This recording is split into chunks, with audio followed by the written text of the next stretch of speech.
ये है कमाई का अड्डा। CNBC आवाज मोतीलाल ओसवाल स्टूडियो से लाइव।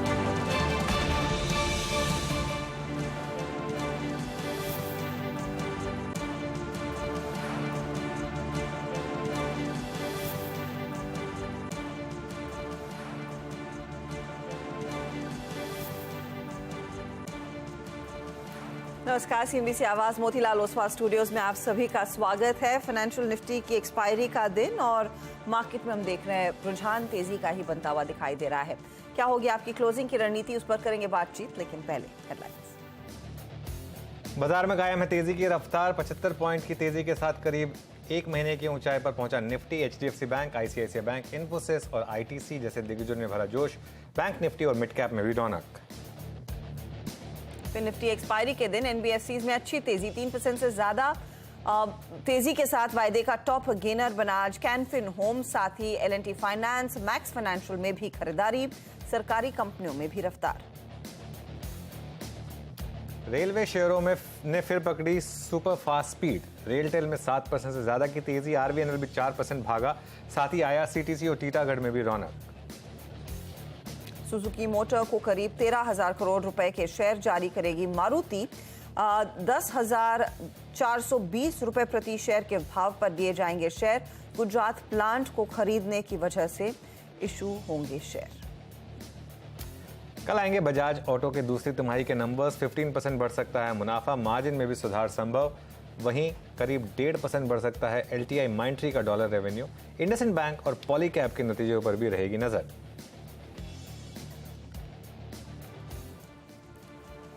Okay, good afternoon. तो एक गैप अप और उसके बाद पूरे दिन कुछ नहीं मार्केट में, लेकिन गैप अप में सेलिंग नहीं आई, ये अपने आप में एक बहुत बड़ी बात। अब पिछले कुछ मिनटों में थोड़ा सा मार्केट हल्का ज़रूर हुआ है। कहने को आप डील ऊपर आ गए हैं, लेकिन फिर भी आप करीब करीब 80 पॉइंट ऊपर हैं। ये बता रहा है आपको किस तरीके का मार्केट है आज। बेसिकली एक गैप अप रहा और जिन्होंने कल लॉन्ग कैरी किया उनके लिए एक अच्छी मार्केट। आज अगर आपने इंटरडे में कोई लॉन्ग ट्राई किया तो मार्केट ने आपको कुछ रिवॉर्ड नहीं किया, लेकिन फिर ये मार्केट है, जरूरी नहीं है कि आपको रोज और हर ट्रेड में रिवॉर्ड करे।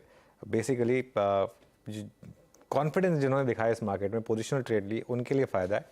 अच्छा, IT में तेज़ी है और एक चीज़ क्लियर हो गई थी इन्फोसिस के रिएक्शन के साथ ही कि मार्केट ज़्यादा मूड में नहीं है IT को पनिश करने के लिए। और एक जो हमारा एक व्यू भी था हजदा की 52 वीक हाई पर जा रहे हैं मिड कैप हम IT में, वो अभी भी इंटैक्ट है और आज मिड कैप में भी मोमेंटम है। देखते हैं फिर लास्ट का 1.5 घंटा कैसे रहता है आज का। अच्छी तेजी बन रही है अक्रॉस द बोर्ड।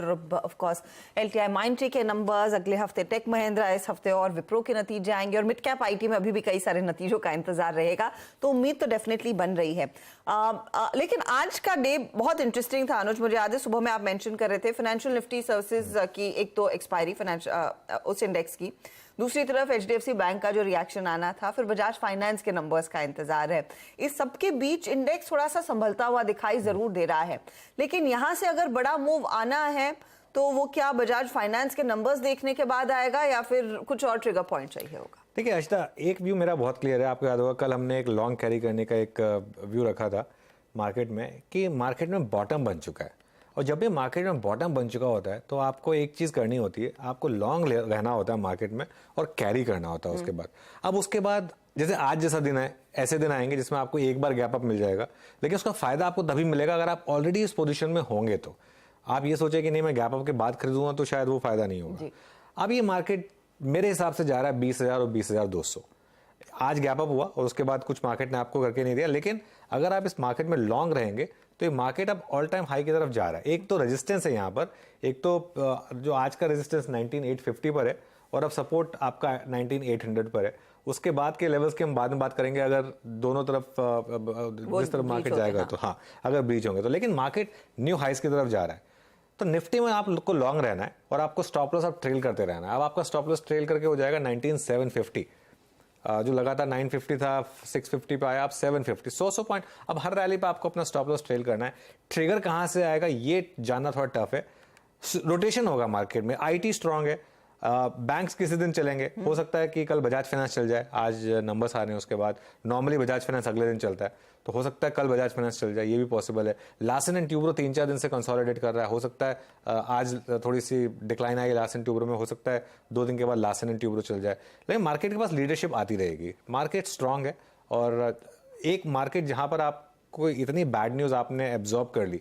आप देखिए क्रूड ऑलमोस्ट 100 पहुंच गया था, आपकी इजराइल की वॉर हो गई, आपका डॉलर इंडेक्स 107 पे पहुंच गया था, बॉन्ड यील्ड आपकी ऑलमोस्ट 5 पे पहुंच गई थी, इतनी हॉकिश आरबीआई की पॉलिसी आ गई थी, सब कुछ हुआ है पिछले 15 दिन में। और उसके बाद ही मार्केट देखिए आप, निफ्टी उन्होंने अभी डिस्कस किया 3 हफ्ते के हाइस पर है हम। ये अपने आप में एक इंडिकेशन है कि मार्केट ऊपर जा रहा है। अब वो रीजन कहां से आएंगे ये मैं नहीं जानता, लेकिन मैं एक चीज जो रीजनेबल डिग्री से कह सकता हूं कि रिस्क रिवॉर्ड इस समय मार्केट में लॉन्ग बने रहने में। और अक्टूबर सीरीज में मेरा, अक्टूबर मंथ में मेरा एक व्यू है ऑल टाइम हाई आने का। अक्टूबर में नहीं भी आया तो नवंबर दिसंबर में तो आना चाहिए, लेकिन मेरा व्यू अभी भी यही है कि अक्टूबर में ऑल टाइम हाई आएगा। बैंक निफ्टी पे मैं व्यू इसलिए नहीं दे रहा हूं क्योंकि बैंक निफ्टी अभी भी कंफ्यूजिंग है, और जब तक बैंक निफ्टी में क्लस्टर ऑफ मूविंग एवरेजेस नहीं क्रॉस हो जाता, 44,450 से लेकर 44,650 तक सारे मूविंग एवरेजेस हैं, जब तक वो क्रॉस नहीं हो जाता तब तक इस ट्रेड में फंसने की कोई जरूरत नहीं है। निफ्टी आपको अच्छे खासा मोमेंटम दे रहा है, आप निफ्टी में रहिए तब तक। चलिए, तो निफ्टी की तरफ से ही इशारा बनता हुआ कि तेजी आ गई है और इस तेजी का हिस्सा बनना जरूरी है। चलिए कुछ स्टॉक्स आपको दिखाते हैं जो आज की तेजी को भुना रहे हैं, जिसमें सबसे ज्यादा फायदा बनता दिखाई दे रहा है। ट्रेंडिंग काउंटर्स, जाहिर तौर पर खरीदारी का दिन है तो तेजी वाले स्टॉक्स पहले आपकी स्क्रीन पर लेकर आएंगे। बीपीसीएल देखिए 2-2.25%। आज हमने देखा है सरकारी कंपनियों में फिर जोर तेजी का बनता दिखाई दे रहा है। पावर ग्रिड भी 2% ऊपर। और आज लाइफ इंश्योरेंस शेयर एचडीएफसी और एसबीआई लाइफ दोनों में अच्छी तेजी। एचडीएफसी लाइफ के नंबर्स बाजार ने पचा लिए हैं। एसबीआई लाइफ में नंबर्स के बाद थोड़ी सी मुनाफा वसूली थी, लेकिन इनके नतीजे आने से पहले तेजी बनती दिखाई दे रही है। कैनफिन होम्स नतीजों के इंतजार में 2.5% ऊपर स्टॉक। डेल्टा कॉर्प में कल भारी भरकम बिकवाली हुई, आज एक बाउंस आया है। AB fashion and retail, L and T financial holdings, ये कुछ स्टॉक्स है जहां पर तेजी की पोजीशंस थोड़ी बहुत लौटती हुई दिखाई दे रही हैं। अब लेकर आइए लूजर्स में टाटा मोटर्स, कल यहां पर थोड़ा एक्शन था, आज थोड़ा विराम ले रहा है। इंडसइंड बैंक में हल्का करेक्शन। दालमिया भारत 3% नीचे, और जीएनएफसी में भी आज हम देख रहे हैं हल्का सा करेक्शन। तो बेसिकली जिन स्टॉक्स में पहले पोजीशन अच्छी बन गई थी वहां पर हल्की सी प्रॉफिट बुकिंग हुई है और शायद वो पैसा रोटेट होता हुआ दिखाई दे रहा है। चलिए हमारे जानकारों को अब जोड़ना शुरू करेंगे। हमारे साथ आज कार्यक्रम में फंडामेंटल्स पर राय देने के लिए आईसीआईसीआई सिक्योरिटीज के पंकज पांडे हैं। टेक्निकल कॉल्स के लिए प्रकाश काबा, मानस जायसवाल, प्रशांत सावंत, श्रीकांत चौहान, स्वाति होतकर और अमित सेठ जुड़ेंगे 2:20 पर। कॉर्पोरेट स्कैन में आज ईज माई ट्रिप के को फाउंडर प्रशांत पिट्टी हमारे साथ जुड़ने वाले हैं। 2:30 बजे सुमित को जोड़ेंगे। सरकारी कंपनियों में भयंकर तेजी देखने को मिल रही है, उस पर एक लाइमलाइट। और फिर 2:35 से कल आने वाले नतीजों का सिलसिला शुरू होगा। एलटीआई माइंट्री पर बात करेंगे आशीष से। फिर ऑफ कोर्स कल आएंगे बजाज ऑटो, इंडसइंड बैंक और पॉली कैब के भी नंबर्स। सुमित से इस पर भी एक पर्सपेक्टिव लेंगे कि मार्केट क्या एक्सपेक्ट कर रहा है। आज मार्केट बिग वॉइस में 250 पर हमारे साथ कैपिटल माइंड के फाउंडर और सीईओ दीपक शनॉय जुड़ने वाले हैं। फिर 3:10 पर बीटीएसटी एसटीबीटीज, और उसके बाद ऑफ कोर्स क्लोजिंग की तैयारी होगी इसी चैनल पे। ओके, चलिए फिर ट्रेड्स लेना शुरू करते हैं। हमारे एक्सपर्ट जुड़ रहे हैं हमारे साथ। गुड आफ्टरनून गाबा सर, बताइए इस समय की पिक क्या होगी? Good afternoon. होगी लॉन्ग, होगी बजाज ऑटो। ये भी शायद सुबह डिस्कस किया था। 5133 पे ट्रेड कर रहा है, स्टॉप होना चाहिए 5100 का। पॉसिबल है कि 5200 देखने को मिल सकते हैं बजाज ऑटो में। सेटअप के हिसाब से यहीं से एक अपू मिलना चाहिए, बाय सिग्नल जनरेट हुआ बजाज ऑटो। बजाज ऑटो तेजी का कैंडिडेट आज, और नंबर्स आने वाले हैं कल, उससे पहले खरीदारी चल रही है। मानस, गुड आफ्टरनून, आपका ट्रेड? गुड आफ्टरनून हर्षिता जी। तो देखिए बिरला सॉफ्ट में खरीदारी करने की राय रहेगी। यहाँ पर एक फ्लैग पैटर्न का ब्रेकआउट देखने को मिला है। 4 दिनों से स्टॉक कंसोलिडेट हो रहा था, लेकिन आज एक प्राइस ब्रेकआउट है, तो ये टेक्निकली एक फ्लैग पैटर्न का ब्रेकआउट है। करंट लेवल्स पे खरीदारी करनी है बिरला सॉफ्ट में। स्टॉप लॉसेस 544 के रहेंगे और 568 तक के टारगेट, 568 रुपए, 568 तक के टारगेट पॉसिबल है बिरला सॉफ्ट में। ये दोनों ही कैश लेवल्स हैं। ऑप्शन में अगर ट्रेड लेना हो तो at the money call option 550 वाला है, वहां पर ही खरीदारी करने की राय रहेगी। 14 रुपए के भाव चल रहे उस ऑप्शन में। आपको स्टॉप लॉस 9 रुपए के नीचे लगाना है और 25 रुपए के टारगेट सेट करना है। ओके, बिरला सॉफ्ट यहाँ पर अच्छी मजबूती है खैर, और मिड कैप आईटी में ये एक अच्छा स्ट्रॉन्ग स्टॉक इस समय बिरला सॉफ्ट। एक बार बिरला सॉफ्ट का स्टॉक लेकर आइए 2% ऊपर इस समय। अमित जी गुड आफ्टरनून, आपकी ट्रेड क्या होगी? जी good afternoon Anuj ji, good afternoon Harshita ma'am and everybody on the panel. Anuj ji, मेरा प्रेफरेंस रहेगा पावर सेक्टर के साथ। एनटीपीसी पे लास्ट वीक भी मैं बुलिश था। काफी अच्छा स्ट्रक्चर है, स्लो एंड स्टडी ऊपर जा रहा है, और ये इस पूरे पीएससी सीपीएससी सेक्टर में काफी स्ट्रेंथ है इसके कंपोनेंट्स में। 245.70 का इसका प्राइस है, बाय करें for a target of 252 and stop loss रहेगा 242 रुपए का। ओके, तो ये फिलहाल आपके लिए एनटीपीसी पर एक राय तेजी की, और ये कंटिन्यू हो रहा है ट्रेड जो पहले से हमें ट्रैक करते आए हैं। स्वाति, गुड आफ्टरनून, आपका ट्रेड? गुड आफ्टरनून हर्षिता जी। आज के लिए मैं 2 बाय कॉल देना चाहूंगी। पहला है एक्टिस हाउसिंग पे, ये 302 के रेंज में चल रहा है, 20 डेज मूविंग एवरेज के ऊपर वेल प्लेस्ड है, हाइट ऑफ हायर फॉर्मेशंस में। ऐसे मार्केट में इसको सेलिंग प्रेशर भी हमें नजर नहीं आ रहा है, तो करंट लेवल पे एक्टिस आप बाय कर सकते हैं। 290 का स्टॉप लॉस प्लेस कीजिएगा, अपसाइड में 320 के लेवल्स में देखती हूँ।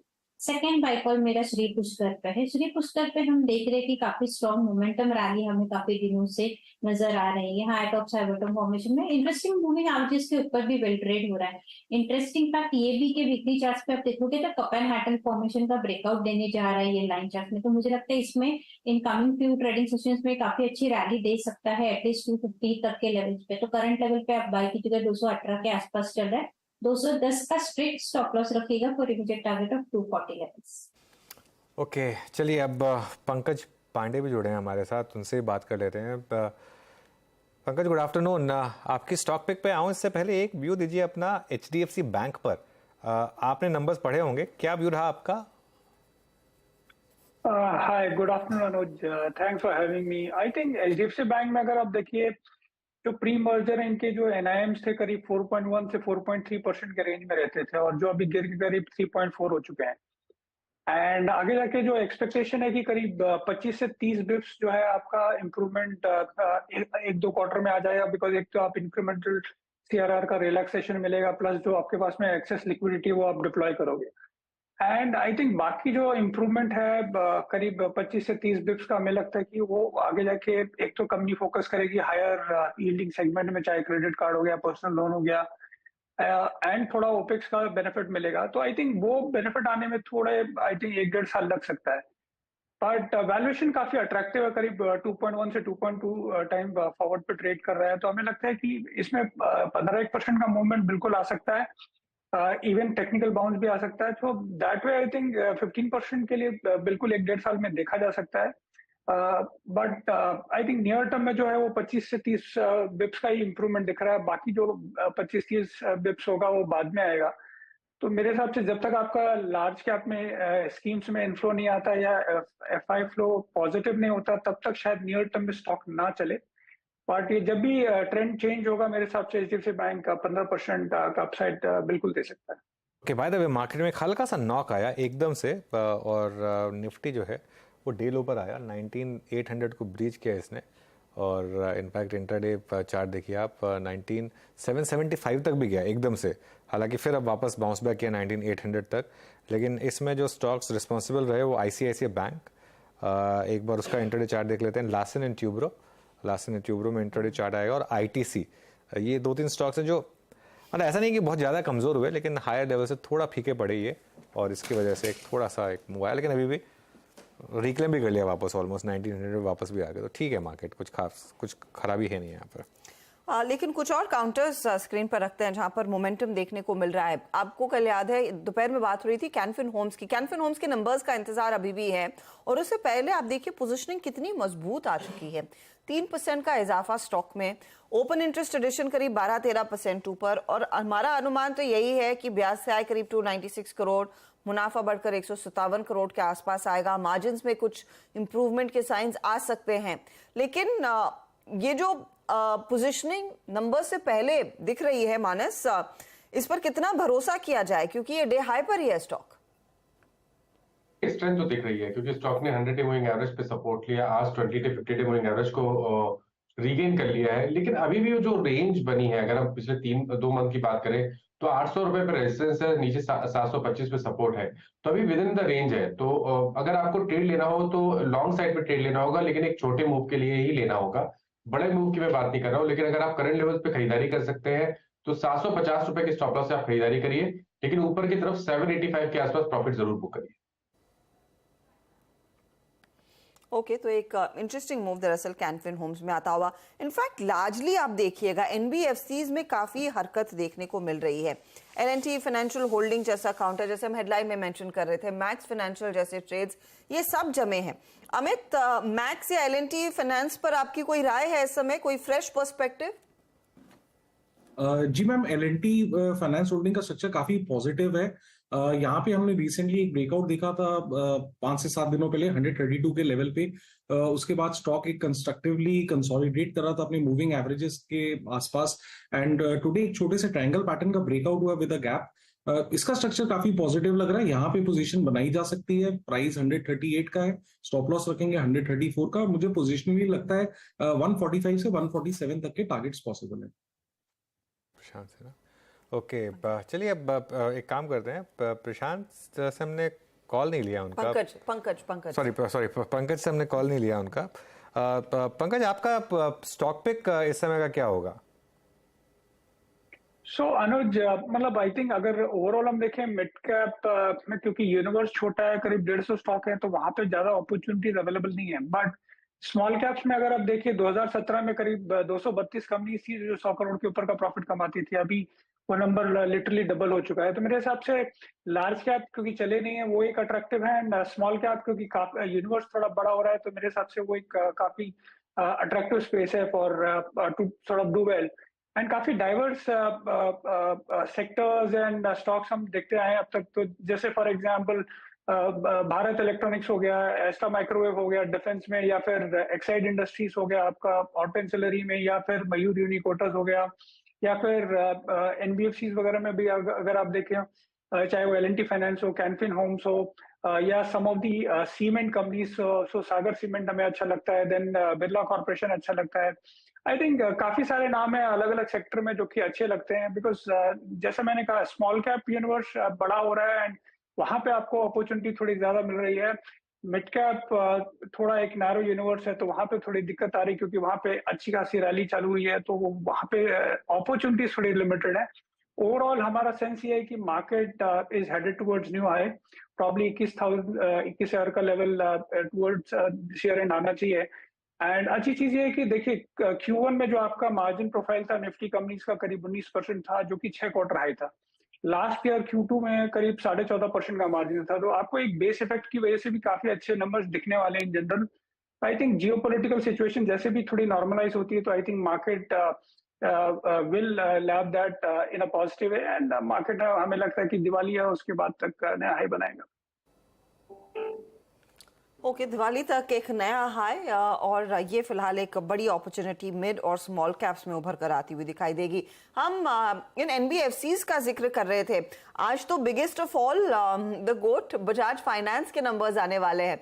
अब इससे आपकी क्या एक्सपेक्टेशन है पंकज, कंसिडरिंग जो Q2 अपडेट आया था उसमें कंपनी ने साफ कह दिया था कि 14% क्वार्टर ऑन क्वार्टर नए लोन के डिसबर्समेंट्स में कमी देखने को मिली है। क्या उसका ओवरहैंग बाकी फाइनेंशियल्स पर भी असर डाल सकता है, या फिर it's not something to worry about? देखिए बजाज फाइनेंस का जो बिजनेस अपडेट आया था वो तो नॉर्मल एक्सपेक्टेड लाइंस पे था। आई थिंक चैलेंज काफी कुछ ये होगा कि जियो अगले 3 से 4 महीने या अगले 6 महीने में क्या डिस्क्लोज करता है, किन किन सेगमेंट्स में वो एग्रेसिवली जाने की कोशिश करते हैं। आई थिंक काफी कुछ वहां पे फर्क पड़ने वाले, बिकॉज ये कंपनी देखिए ऑलरेडी 4.8 या 4.9 फॉरवर्ड पे ट्रेड करती है, तो वैल्यूएशन काफी अच्छा है। ग्रोथ नो डाउट अच्छी रही, ग्रोथ में कभी डिसअपॉइंट नहीं किया है कंपनी ने। बट अगर आपको एक रिलेटिवली कुछ और अट्रैक्टिव मिलेगा, तो एक मुझे लगता है कि कहीं ना कहीं थोड़ा एक पोर्टफोलियो शिफ्ट टुवर्ड्स बाकी और सेगमेंट्स में जाएगा। इनफैक्ट नॉट ओनली जियो, अगर आप देखें काफी सारे एनबीएफसीज थोड़े बेटर होते जा रहे हैं, स्ट्रक्चरली चेंज कर रहे हैं, चाहे वो एल&टी फाइनेंस हो, बिकॉज पहले होलसेल बिजनेस हुआ करता था, वो अभी पूरा का पूरा रिटेल लेके जाने वाले हैं। तो आपके पास में काफी सारे नए नए अपॉर्चुनिटीज हैं जो कि निकल के आ रहे हैं। श्रीराम ट्रांसपोर्ट फाइनेंस है, 70-80% इनका बुक जो था वो ट्रांसपोर्ट में था, नाउ वो भी एक अलग अलग सेगमेंट में डाइवर्सिफाई कर रहे हैं, हाई यील्डिंग बुक क्रिएट करने का कोशिश कर रहे हैं। तो आपके पास में अभी अपॉर्चुनिटीज काफी हैं, तो मुझे लगता है कहीं ना कहीं पोर्टफोलियो एलोकेशन थोड़ा डिवाइड होगा, एंड बजाज फाइनेंस अगर बहुत अच्छे नंबर देगा तभी चल पाएगा, अदरवाइज ये स्टॉक शायद वहीं उसी लेवल पे टिका रहेगा।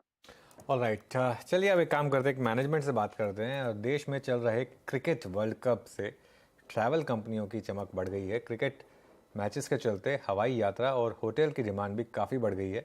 फेस्टिव सीज़न और छुट्टियों का मौसम भी ट्रैवल कंपनियों के लिए अच्छी खबर लेकर आया है। इस पूरे सेक्टर पर बात करने के लिए आज हमारे साथ ईज माई ट्रिप के को फाउंडर प्रशांत पीटी जुड़े हैं। प्रशांत, गुड आफ्टरनून। तो कैसा जा रहा है ये सीज़न, क्योंकि ऑब्वियसली हम सब ने वो देखा ही था क्या क्रेज़ था अहमदाबाद वाले मैच के लिए, और वर्ल्ड कप के लिए क्या क्रेज़ है इस समय। तो इस समय आपका क्या मतलब एक रीजनेबल बाउंस और साइजेबल बाउंस देखने को मिलेगा इस क्वार्टर में? देखिए, ये तीन चीजें, हमारे तीन त्योहार एक साथ में कोइंसाइड हो गए हैं। क्रिकेट आ गया है, आपका दशहरा आ गया है और दिवाली आ गया है, जिसकी वजह से ओवरऑल ट्रैवल डिमांड अनप्रेसिडेंटेड है। सिर्फ फ्लाइट की बात नहीं करूंगा, मैं होटल की भी बात करूंगा। होटल के जो प्राइजेस है वो भी 30 to 60% हमें इस टाइम पे बढ़े हुए दिख रहे हैं। टूरिस्ट लोकेशंस हो गई, जैसे आपके जयपुर हो गया, जैसलमेर हो गया, ऑब्वियसली अहमदाबाद जहाँ जहाँ पे वर्ल्ड कप हो रहा है, धर्मशाला, यहाँ पे तो नंबर्स बढ़े हुए हैं। बाकी और जगह पे भी हमें नंबर काफी तेजी से बढ़ते हुए दिख रहे हैं। लास्ट ईयर की अगर मैं मुकाबले बात करूंगा तो इस टाइम हमारी जो सर्च बुकिंग्स है वो 72% बढ़ी हुई दिख रही है हमें compare to the last year. तो पूरी उम्मीद है कि ये जो क्वार्टर शुरू हुआ है अभी ये क्वार्टर काफी अच्छा जाने वाला है इस साल। अच्छा क्वार्टर जाने वाला है। अच्छा, ये जो क्रिकेट का खुमार है वो अनडाउटेडली अब तो बस शुरू हुआ है। कितना वॉल्यूम आपके प्लेटफॉर्म के जरिए आया है इन बुकिंग्स का, जहां जहां मैचेस होने वाले हैं, मैच वेन्यू वाले लोकेशंस में? देखिए, हमारा जो मार्केट शेयर चल रहा है इस टाइम पे वो 22 to 24% के बीच में चल रहा है। तो फिलहाल उस मार्केट शेयर के बेसिस पे टिकट्स हमारे यहाँ से बुक हो रही हैं, फ्लाइट्स की भी, होटल की भी हो रही है। होटल जब हमने आईपीओ किया था 2 साल पहले तो हमारा 97% बिजनेस फ्लाइट का बिजनेस था, जो कि अब बढ़कर, जो कि अब, और होटल और बाकी सबका 3% था, जो कि अब हमारा होटल और बाकी सारा बढ़कर 10% का बिजनेस हो गया है, जो कि अपने आप में काफी मुश्किल था, क्योंकि हमारा फ्लाइट का बिजनेस भी 4 गुना बढ़ गया है पिछले 2 सालों के अंदर। तो इस वजह से हमारा बाकी सारी बुकिंग्स भी काफी तेजी से बढ़ती जा रही है। हम एक्विजिशन भी काफी तेजी से कर रहे हैं। हमने 3 कंपनी अभी भी एक्वायर करी है हॉलिडे के स्पेस में। हमारी जो कंपनी की एक्विजिशन की स्ट्रैटेजी है वो वही है कि जो ईज़मा ट्रिप नहीं अच्छे से करता है, जैसे हमारा हॉलिडे प्रोडक्ट इतना स्ट्रांग नहीं है, तो हमने हॉलिडेज की 3 कंपनी एक्वायर करी हैं रिसेंटली, और ये भी बूटस्ट्रैप कंपनी है, प्रॉफिटेबल कंपनी है जो हम एक्वायर कर रहे हैं। ओके, अच्छा, ये प्रशांत, सॉरी, मैं एक चीज़ ये जानना चाह रहा था कि आप कन्वीनियंस चार्ज नहीं चार्ज करते हैं शायद, राइट? आपका एक यूएसपी है, तो फिर आप पैसा कैसे बनाते हैं फिर? बेसिकली एयरलाइंस भी कमीशन देती हैं, प्लस जीडीएस कमीशन देते हैं, प्लस कैंसिलेशन फीस से पैसा लिया जाता है, प्लस कुछ केसेस में कन्वीनियंस फीस चार्ज होता है, जिस केसेस में जहां पे आप अभी बेसिकली जहां पे आप कस्टमर डिस्काउंट कूपन यूज कर रहा है वहां पे कन्वीनियंस फीस चार्ज होता है। तो छोटे से ऐसे केसेस होते हैं जहां पे कन्वीनियंस फीस भी चार्ज होता है। उसके बदौलत कंपनी प्रॉफिटेबल है। कंपनी 15 सालों से प्रॉफिटेबल है। कोई भी ऐसा साल नहीं गया जब कंपनी लॉस में रही है। कंपनी हर साल प्रॉफिट रही है। लास्ट ईयर हमारा प्रॉफिट 140 करोड़ का था। इस साल हम 250 करोड़ का प्रॉफिट करना चाह रहे हैं। अच्छा प्रशांत, एक समय ऐसा था कि इंटरनेशनल डेस्टिनेशंस के लिहाज से भी वॉल्यूम काफी ज्यादा देखने को मिला था। क्या इस बार आप ब्रेकअप बता पाएंगे कि डोमेस्टिक डेस्टिनेशंस की कितनी डिमांड है, वहां से कितना वॉल्यूम जनरेट कर रहे हैं, और इंटरनेशनल बिजनेस कैसा कर रहा है आपके लिए? जी, हमारा इंटरनेशनल और डोमेस्टिक का जो ब्रेकअप है वो 70-30 है। 70 है हमारा डोमेस्टिक, 30 है इंटरनेशनल। और कोविड के बाद से ये नंबर काफी तेजी से बढ़ता जा रहा है, क्योंकि कोविड से पहले काफी international bookings offline travel agents के थ्रू होती थी। जो कोविड में लोगों की हैबिट बदल गई है, लोग अब ऑनलाइन ही परचेज करना चाहते हैं, ट्रैवल एजेंट के पास जाना नहीं चाहते हैं। बहुत सारे ट्रैवल एजेंट अब एग्जिस्ट नहीं करते हैं कोविड के बाद में। उसकी वजह से इंटरनेशनल टिकटिंग और इंटरनेशनल हॉलिडे का बिजनेस भी ओटीए की तरफ जुड़ता जा रहा है। अगर मैं आपसे कोविड से पहले का नंबर बोलूंगा तो ये नंबर हमारे लिए 85-15 था, जो अब हमारा बढ़ के अब 70-30 हो चुका है। और इस वजह से कंपनी का प्रॉफिट भी बढ़ता जा रहा है, क्योंकि इंटरनेशनल बुकिंग्स और इंटरनेशनल डेस्टिनेशंस पे एवरेज ऑर्डर वैल्यू काफी हाई होता है, जिसकी वजह से कंपनी का बिजनेस काफी तेजी से बढ़ता है और कंपनी का प्रॉफिटेबिलिटी बढ़ रही है। कोई और एक्विजिशन जो आपके दिमाग में हो इस समय, आपने कुछ प्लान किया हो इनऑर्गेनिक ग्रोथ के लिए? काफी मल्टीपल एक्विजिशंस हैं। हम कंपनी ईज़मा ट्रिप जैसी कंपनी ढूंढ रहे हैं। काफी सारी कंपनी से बात चल रही है जो कि प्रॉफिटेबल हो, डिसरप्टिव हो अपनी स्पेस में, टेक्नोलॉजी रिलेटेड हो, एसेट लाइट कंपनी हो, ऐसी सारी कंपनी। इनफैक्ट हमने खुद से एक अभी एनबीएफसी भी शुरू करी है। अभी आप एनबीएफसी के बारे में बात करते इससे पहले ईज़मा ट्रिप का कभी कॉर्पोरेट के ऊपर इतना बड़ा फोकस नहीं रहा है, कॉर्पोरेट बुकिंग के ऊपर, और कॉर्पोरेट बुकिंग्स जनरली क्रेडिट पे ही होती है, तो हम क्रेडिट पे काम नहीं करते हैं। इसके लिए हमने एक एनबीएफसी भी शुरू करी है, जो एनबीएफसी कॉर्पोरेट्स को, ट्रैवल एजेंट्स को लेंड करेगी to use on EaseMyTrip platform, plus वो एमएसएमई की लेंडिंग भी करेगी। ये एनबीएफसी का नाम ऑप्टिमो लोन है। तो हमारा फोकस मल्टीपल डायरेक्शंस में जा रहा है, हम कंपनीज एक्वायर भी कर रहे हैं, और हम एक होलसेल एक बड़ी ट्रैवल कंपनी बनाना चाहते हैं। हमारा इस टाइम में काफी अच्छा बिजनेस ग्रोथ जो चल रहा है वो मिडिल ईस्ट और यूरोप में भी चल रहा है। हमने ismatrip.ae और ismatrip.uk भी लॉन्च किया है for people in middle east and people in Europe. हमारा ज्यादातर ऑपरेशंस और टेक्नोलॉजी इंडिया से ही ऑपरेट हो रहे हैं, और वहां पे भी अच्छी ग्रोथ देखने को मिल रही है कंपनी। कंसिडरिंग कंपटीशन लगातार बढ़ता ही दिख रहा है यहाँ पर प्रशांत, यात्रा भी अब एक लिस्टेड एंटिटी है, मेक माई ट्रिप ने हम सब जानते हैं किस तरह के नंबर्स Q1 में पोस्ट किए थे। इनफैक्ट आप ज्यादा बेहतर समझते हैं इस इंडस्ट्री को, तो वो एज मेंटेन करने के लिए क्या ये एक्विजिशंस ही सबसे ज्यादा कारगर साबित होंगे, या फिर क्या कुछ अलग आपको करना पड़ेगा to remain absolutely on the top and highly visible? देखिए, ईज़मा ट्रिप तो हमेशा ही कॉम्पिटिटर्स के साथ में ही काम करते हुए आया है। हमारे लिए तो थोड़ी लाइफ आसान होती जा रही है as we become bigger as a player. हम सेकंड लार्जेस्ट ट्रैवल कंपनी है। जब हमने शुरू किया था मात्र 15 लाख की कैपिटल से शुरू किया था, जबकि ज्यादातर हमारे कॉम्पिटिटर्स ने मिलियंस ऑफ फंडिंग उठाई थी। हम नॉन फंडेड कंपनी है आज तक भी। तो कंपटीशन से तो हमें कंपटीशन को कैसे झेलना है ये तो हमें अच्छे से आता है, पिछले 15 साल से हम करते आ रहे हैं। जहां तक बात है कि कैसे रिलेवेंट रहेंगे, इस बार हमने मल्टीपल नए प्रोडक्ट्स लॉन्च किए हैं। जैसे अभी थोड़े दिनों पहले कल ही हमने एक इजी दर्शन लॉन्च किया है। बहुत बड़ा सेगमेंट है आपका टूरिज्म सेक्टर, क्या नाम है आपका, युवा टूरिज्म सेक्टर, जिसके अंदर लोग दर्शन करने जाते हैं। तो इस सेगमेंट के ऊपर हमने काफी बड़ा फोकस किया है। हमने एक वॉइस असिस्टेड बॉट भी लॉन्च किया है, जिससे लोग किसी भी भाषा में टिकट बुक कर सकते हैं ईज़मा ट्रिप के ऊपर। प्लस मल्टीपल अदर प्रोडक्ट्स हम लॉन्च कर रहे हैं कंपनी के अंदर to stay relevant to the population, not relevant to the competitor. Okay, चलिए बहुत बहुत शुक्रिया प्रशांत आज हमारे साथ बात करने के लिए, और ऑल द बेस्ट आपको। Thank you. तो ईज़मा ट्रिप, पंकज, इस सेक्टर में कोई कवरेज है क्या आपका? ट्रैवल सेक्टर में कोई प्रेफर्ड पिक? सो अनुज, काफी सारे प्रेफर्ड पिक्स थे। तो फॉर एग्जांपल जैसे इंडियन होटल्स हमें काफी अच्छा लगता था। लेमन ट्री पे हमारा टारगेट प्राइस 120 का था। देन आपका महिंद्रा हॉलिडे रिजॉर्ट्स पे करीब हमारा टारगेट प्राइस 400 का था।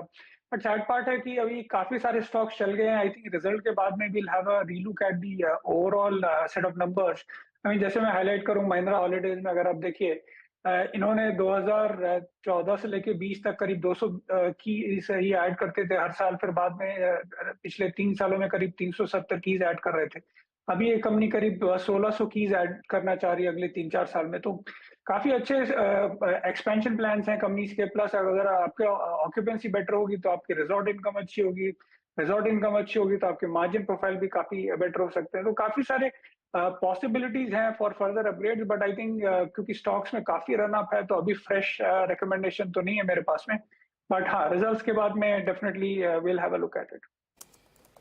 ओके, तो रिजल्ट्स के बाद एक फ्रेश आउटलुक आएगा इन सभी कंपनियों पर। अच्छा, इस बीच प्रशांत सावंत और श्रीकांत चौहान हमारे साथ जुड़ गए। श्रीकांत, गुड आफ्टरनून, आपका ट्रेड? Good afternoon. देखिए, मुझे लग रहा है कि इस मार्केट में वैसे रेंज बाउंड एक्टिविटी है, लेकिन स्टॉक स्पेसिफिक एक्टिविटी में बिल्कुल कुछ एक डिफेंस कंपनीज या रेलवे रिलेटेड कंपनीज में अच्छा खासा एक्शन बना है। यहाँ पे मुझे लगता है कि भारत इलेक्ट्रॉनिक्स एक करंट लेवल्स पे लॉन्ग किया जा सकता है। 138-139 के करीब ट्रेड कर रहा है। अगर इसके फॉर्मेशन को देखें तो एक ट्रायंगल फॉर्मेशन है और वो अपने अपवर्ड बाउंड्री के करीब आ चुका है। थोड़ी शॉर्ट कवरिंग दिख रही है इसमें। मुझे लगता है ये स्टॉक कम से कम 145 से लेकर 145 से लेकर 147 के लेवल्स दिखा सकता है। तो करंट लेवल से इसे लॉन्ग करना चाहिए। स्टॉप लॉस रखेंगे एट 137। ओके, चलिए ये हो गया BL। अब एक काम करते हैं, प्रशांत सावंत भी जुड़ गए हमारे साथ। प्रशांत जी, गुड आफ्टरनून, आपके picks? Anuj ji, good afternoon the panel. यहाँ पे जो मुझे स्टॉक काफी अच्छा लग रहा है वो है कोल इंडिया। मैं यहाँ पे स्टॉप लॉस रखूंगा 309 का, और जो मेरा टारगेट होगा वो होगा 325, 325। 25 के लिए एक अपॉर्चुनिटी कोल इंडिया में आधे % के गेन्स इधर बनते दिखाई दे रहे हैं। अच्छा, एक दो और ट्रेड्स आपकी स्क्रीन पर लेकर आते हैं। एक बार टेक महिंद्रा देख लीजिए। टेक महिंद्रा में एक अच्छा खासा रुझान बनता हुआ दिखाई दिया, आधे % और जोड़ लिए इसने अपने नाम पर, 1% का इजाफा 1200 के आसपास दस्तक देता हुआ। और इनफैक्ट अनुज, मैं काफी डिटेल में सुन रही थी अनीश शाह के साथ आपका इंटरव्यू, वो काफी ऑप्टिमिस्टिक है कि यहाँ पर एक बहुत बड़ा टर्न अराउंड देखने को मिलेगा। देखिए, बिल्कुल जो चीज़ क्लियर आ रही थी, टेक महिंद्रा, महिंद्रा फाइनेंस और महिंद्रा लॉजिस्टिक्स, ये सीईओ के क्लियरली एक मतलब बॉडी लैंग्वेज से पता चलता है। जब आप किसी को भी इंटरव्यू करते हैं तो वो पता चल जाता है कि किस बिजनेस पे सबसे ज़्यादा बुलिश है, तो वो काफ़ी बुलिश है इस बिजनेस पर। और टेक महिंद्रा के बारे में उन्होंने एक और चीज़ बोली है, उन्होंने ना अपने हर वर्टिकल में सब जो वर्टिकल के सीईओज हैं उनको अग्रेसिव टारगेट्स दिए। टेक महिंद्रा इकलौती ऐसी कंपनी जहाँ पे वो टारगेट अभी सेट नहीं किए गए हैं, और उसके लिए भी उन्होंने रीज़न दिया है कि अभी मोहित ने ज्वाइन ही किया है और अभी तो वो अगले महीने से फुल मतलब कारोबार संभालेंगे, तो उसके बाद उनके साथ एक असेसमेंट होगी और उसके बाद उनको फिर वो टारगेट्स दिए जाएंगे। तो क्लियरली अगला फोकस उनका टेक महिंद्रा पे ही रहने वाला है।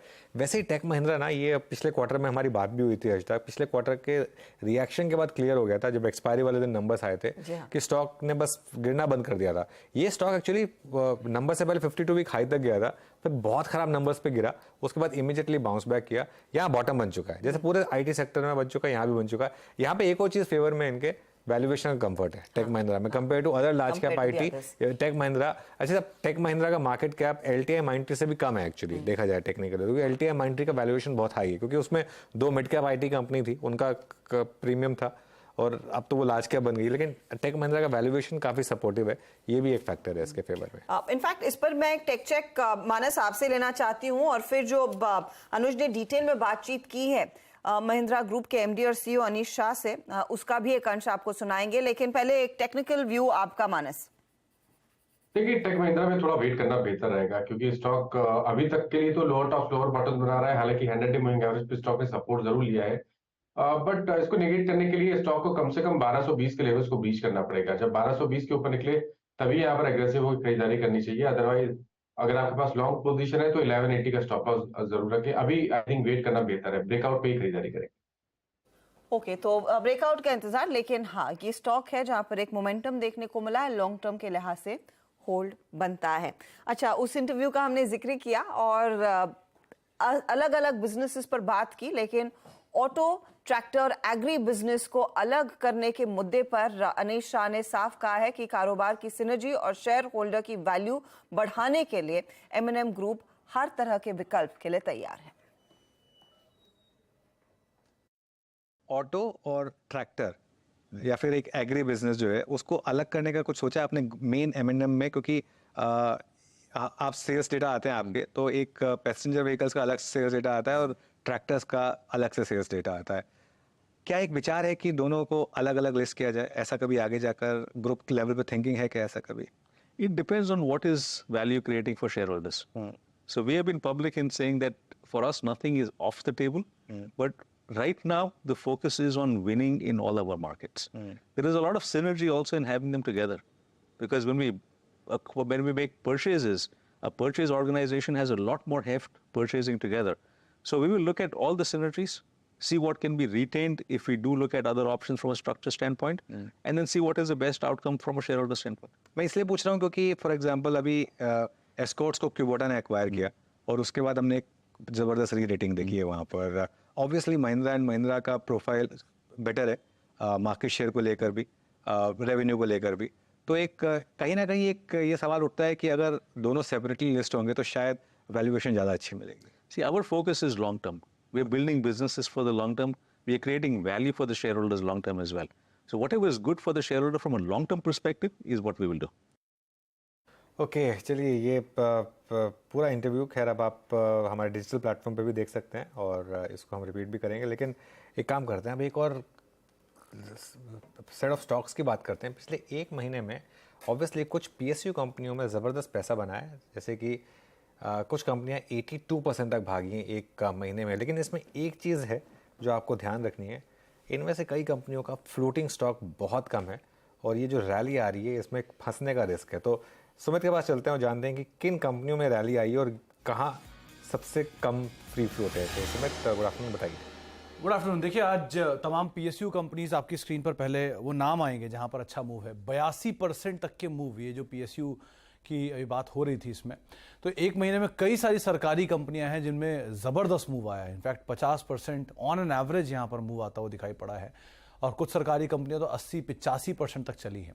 उस तेज़ी के बाद अब करना क्या चाहिए या क्या सिचुएशन है, क्यों ऐसा ट्रिगर हो रहा है, ये आपके नंबर स्क्रीन पर आप देखेंगे। डिस्पाइट ये सब कंपनियां ऑपरेटिंग लॉसेस के अंदर हैं, उसके बावजूद भी इन सब स्टॉक्स के अंदर जोरदार तेज़ी आते हुए दिखाई पड़ी है। वो पहले एक महीने का रिटर्न जिसमें KIOCL आज अपर सर्किट लगातार 2-3 दिन से शेयर अपर सर्किट पे कामकाज कर रहा है। 82% की तेज़ी एक महीने में आ चुकी है। HMT 74% की तेज़ी, ITI 60% की एक महीने में ही तेज़ी देखने को मिली है। MMTC 41% की तेज़ी, लाइकवाइज STC और MTNL करीब 15 से लेकर 30% तक का उछाल यहाँ पर भी आता हुआ दिखाई पड़ा। ये एक महीने में ही तेज़ी रही है।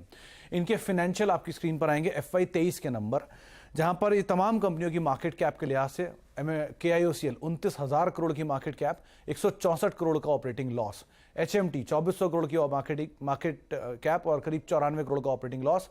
ITI 30,000 करोड़ की मार्केट कैप और करीब 150 करोड़ का operating loss. Likewise MMTC 13,000 crore की मार्केट कैप, 100 करोड़ का ऑपरेटिंग लॉस। तो इस तरह के ऑपरेटिंग लॉसेज ये कंपनियां लगातार दे रही हैं और पिछले वित्तीय वर्ष में भी इन्होंने लॉस के साथ ही अपना ईयर क्लोज किया है। अब इनमें तेजी आ क्यों रही है, उसकी वजह ये फ्री फ्लोट का नंबर जो आप स्क्रीन पर अब देखेंगे, जिसमें इन कंपनियों की जो सरकारी होल्डिंग है, क्योंकि सबकी सब सरकारी कंपनियां हैं, तो KIOCL जहां पे 99% सरकार की हिस्सेदारी है और जो पब्लिकली शेयर फ्लोटेड है उसमें सिर्फ 58 लाख शेयर ऐसे हैं जो कि पब्लिक फ्लोट में आपको दिखाई पड़ेंगे। HMT 93-94% होल्डिंग सरकार की है और जो पब्लिक फ्लोट में शेयर हैं वो भी महज कुछ लाख के आसपास ही आपको दिखाई पड़ेंगे, 7.5 करोड़ के आसपास। लाइकवाइज MMTC करीब 90% holding, ITI 90% holding, interesting is STC 90% holding है और महज 60 लाख शेयर ऐसे हैं जो कि पब्लिक फ्लोट में आपको दिखाई पड़ेगा। तो इसीलिए जितना कम पब्लिक फ्लोट है उतना बड़ा स्टॉक में तेजी आया है। KIOCL सबसे कम तो सबसे बड़ी तेजी, STC MMTC सबसे कम इसलिए सबसे बड़ी तेजी, MTNL में थोड़ा बड़ा फ्लोट इसलिए थोड़ी कम बड़ी तेजी। इसलिए फ्लोट के हिसाब से स्टॉक्स में मूव आ रहे हैं और फंडामेंटल ड्रिवन स्टोरी नहीं है। तो कोई भी निवेश कर रहे हैं तो जरा ध्यान संभल के ही आप कोई कॉल लीजिएगा। बिल्कुल, KIOCL का मार्केट कैप 30,000 करोड़ और free float market cap 300 crore, ये मतलब कोई लॉजिक ही नहीं है। PE -215 का है क्योंकि लॉस मेकिंग कंपनी है और बिल्कुल क्या मतलब समझ में नहीं आता कि कई बार क्या होता है। PSU है इसीलिए इतने चल गए या क्वाइट ये दुनिया का नौवा अजूबा है। नहीं, मार्केट में इस समय क्या है ना हर्षिता, आइडियाज़ की कमी है। वैसे पैसा इतना है, पैसा आ रहा है, 16,000 करोड़ रुपये हर महीने आ रहा है, वो कहीं ना कहीं तो लगना है। और आप फंड मैनेजर से बात करेंगे तो फंड मैनेजर्स के पास मैंडेट ये नहीं होता कि वो कैश में रहें, और इसमें तो खैर फंड भी नहीं जा रहे हैं, इसमें तो ये तो डायरेक्ट रिटेल का पैसा लग रहा है। लेकिन फैसिनेटिंग है ये जिस तरीके से, मतलब आप ये सोचिए कि जैसे KIOCL है फॉर एग्जांपल, अब यहाँ पर अगर 300 करोड़ का फ्री फ्लोट मार्केट कैप है, उसके और उससे ज़्यादा के टर्नओवर के साथ तो ये स्टॉक मूव कर रहा होगा पिछले कुछ दिनों में, जिस तरीके से मूव्स आ रहे हैं। तो ये सब दिक्कत है, ये सब रियल प्राइस बिहेव वो नहीं होते, प्राइस पैटर्न। लेकिन अभी मार्केट में चल रहा है, इस समय मार्केट में लॉजिक आप किसी को नहीं समझा सकते। जिसने बना लिया पैसा एक महीने में, अब किसी ने अगर पैसा बना लिया उसमें मजगांव डॉक में, या किसी ने पैसा बना लिया एमटार में, या किसी ने बना लिया पैसा, अब वो आपका लॉजिक नहीं सुनने वाला है। वो कहेगा मुझे नहीं फर्क पड़ता, मेरा तो पैसा बना है इन सब शेयरों, मेरा तो ITI में पैसा बना है, अब मुझे क्या फर्क पड़ता है कि फ्री फ्लोट कितना नहीं है, मैं तो पैसा बना के निकल जाऊंगा। ये लॉजिक है, तो चल रहा है अभी इस समय मार्केट में, सब चल रहा है। पंकज, इस तरह के माहौल में और इस तरह की यूफोरिया में कोई थंब रूल जो एक आम रिटेल निवेशक को अपनाना चाहिए, स्पेशली इन PSU कंपनियों में? आई थिंक हर्षदा, चाहे वो PSU या प्राइवेट हो, अगर आपका होल्डिंग कंसंट्रेटेड है तो प्राइस डिस्कवरी हमेशा एक चैलेंजिंग सिनेरियो रहता है।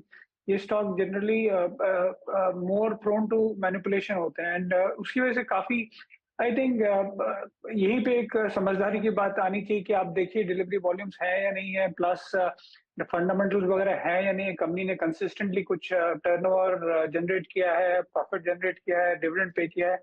आई थिंक अगर वो सब चीजें मिसिंग है तो मेरे हिसाब से स्टॉक से दूर ही रहना चाहिए, चाहे वो PSU हो या प्राइवेट हो, बिकॉज ये मार्केट कंडीशन ऐसा है कि काफी सारे स्टॉक में आपको प्राइस डिस्कवरी चैलेंजिंग लगेगा अगर वहां पे वॉल्यूम्स ड्राइव हो चुके हैं।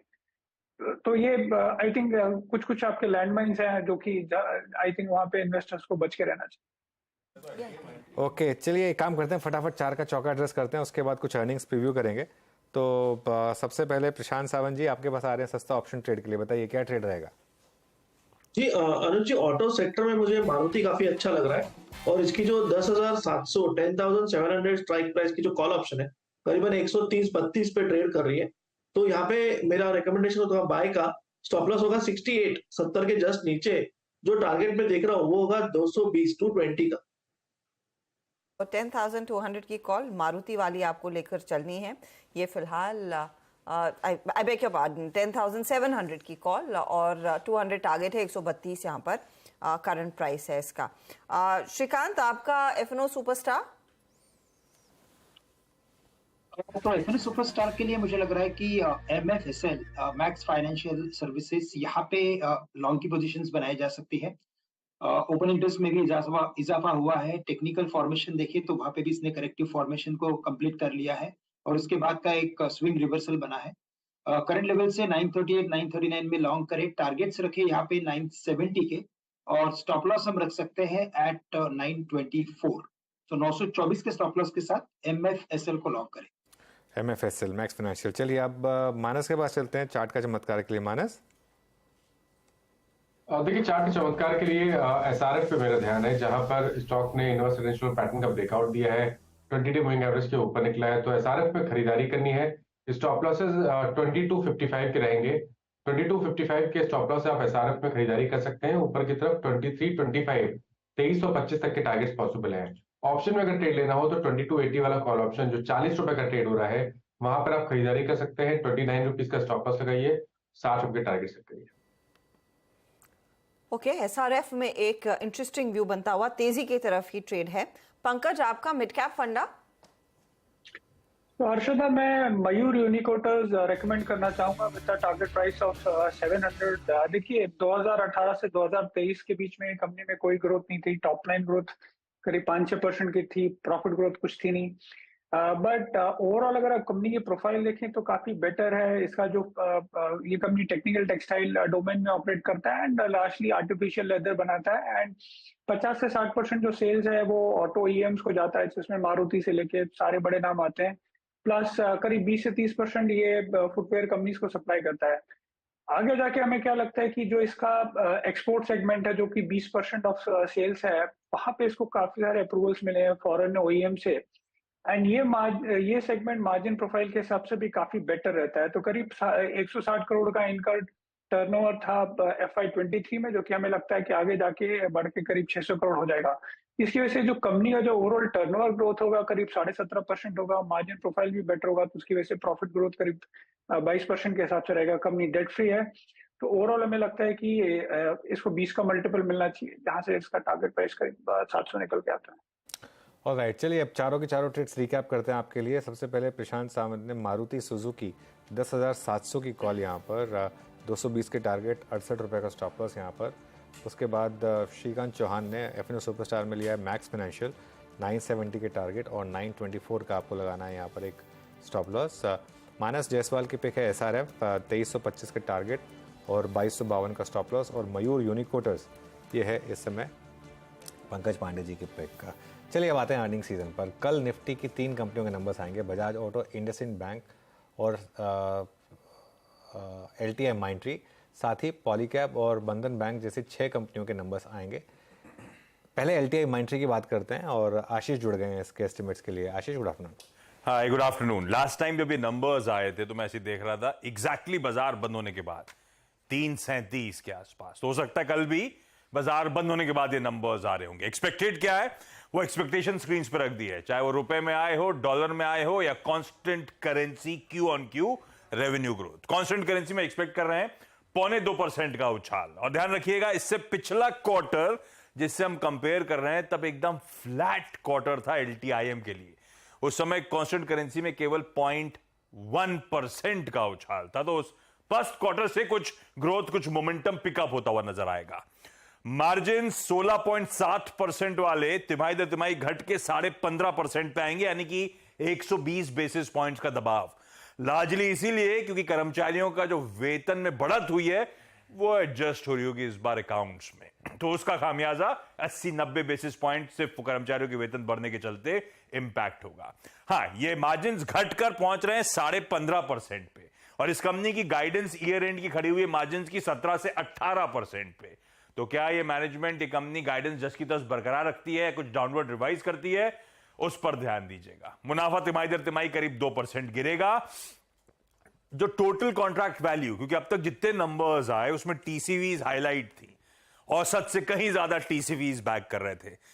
इसके केस में पिछली 2 बार का रन रेट है 1.3-1.4 बिलियन डॉलर्स के आसपास, और इस बार भी लार्जली एक्सपेक्टेड है उतना ही टीसीवी ये कंपनी रिपोर्ट करेगी। तो फिर ऐसे में एलटीआईएम के मैनेजमेंट की कमेंट्री 2 चीजों से इंपॉर्टेंट हो जाती है। एक तो एलटीआई और माइंट्री का मिलना, तो लार्ज कंपनी बन जाना, $5 बिलियन से बड़ा साइज हो चुका है। तो ये क्या अब इनवाइट की जा रही है लार्जर कॉन्ट्रैक्ट्स के लिए, ऐसे इनविटेशनल बिड्स आ रहे हैं या नहीं आ रहे हैं? और दूसरा, इसके सारे पीयर सेट जो हैं, छोटी कंपनीज जो हैं, वो इवन 200-300 मिलियन डॉलर्स की डील रिपोर्ट कर रही हैं। एलटीआईएम से वो ज्यादा सुनने को नहीं मिल रहा है। तो ऐसे में चल क्या रहा है इस कंपनी की ऑर्डर बुकिंग को लेकर, वो खास फोकल एरिया होगा। पॉइंट्स आशीष ने रेस किए कि एग्जैक्टली कैसे पॉइज्ड है, कैसे पोजिशन्ड है, और दोनों कंपनियों का मिलकर जो इम्पैक्ट क्रिएट होना था, क्या वो क्रिएट हो रहा है या नहीं। चार्टिकली गाबा साहब, एलटीआई माइंट्री पर आपकी एनालिसिस क्या कहती है? LTIM, LTIM मुझे अच्छा लगता है, काफी गिरावट आई है, समवेयर फ्रॉम 5,600 से 5,100, जगह अच्छी है बाउंस करने की, वहां से बाउंस मिला है, ट्रेड कर रहा है 5224 पर। मेरे ख्याल से कोई 5,200 को स्टॉप लगाकर चले, एक लॉन्ग ट्रेड बनता है। नियर टर्म टारगेट 5,300 के लिखता है, वहां तक जा सकता है, और वहां पर थोड़ी प्रॉफिट बुकिंग आ सकती है, लेकिन वहां पर एक अपमूव नजर आता है मुझे। यस, तो I think it's a buy LTIM। Okay, buy in LTIM। चलिए बाकी बात करते हैं कुछ और स्टॉक्स की। तो इंडेक्स स्टॉक्स को पहले फिनिश करते हैं। इंडसइंड बैंक से क्या एक्सपेक्ट करें, इसका पोल लेकर आए हैं सुमित। क्या एक्सपेक्ट करें इंडसइंड बैंक से? इंडसइंड बैंक, देखिए अब HDFC बैंक के बाद इंडसइंड बैंक के नंबर्स का बाजार अनुमान लगाकर चल रहा है। उम्मीदें जो लगाई जा रही हैं कि करीब करीब 12 साल की ऊपरी स्तरों पर, 12 क्वार्टर की ऊपरी स्तरों पर इनका CD रेशियो आता हुआ दिखाई पड़ेगा। कासा में थोड़ा बहुत प्रेशर रहेगा, लेकिन 25 क्वार्टर के लोस के आसपास ही देखने को मिल सकता है। रिटेल डिपॉजिट ग्रोथ करीब 21% YOY और 4.5% Q-on-Q बेसिस पे बढ़ने की बात ऑलरेडी Q2 के अपने अपडेट के अंदर बोल चुके हैं। एडवांसेस 21% और Q-on-Q बेसिस पे 4.5% के आसपास की बढ़त की बातचीत ये ऑलरेडी मेंशन कर चुके हैं।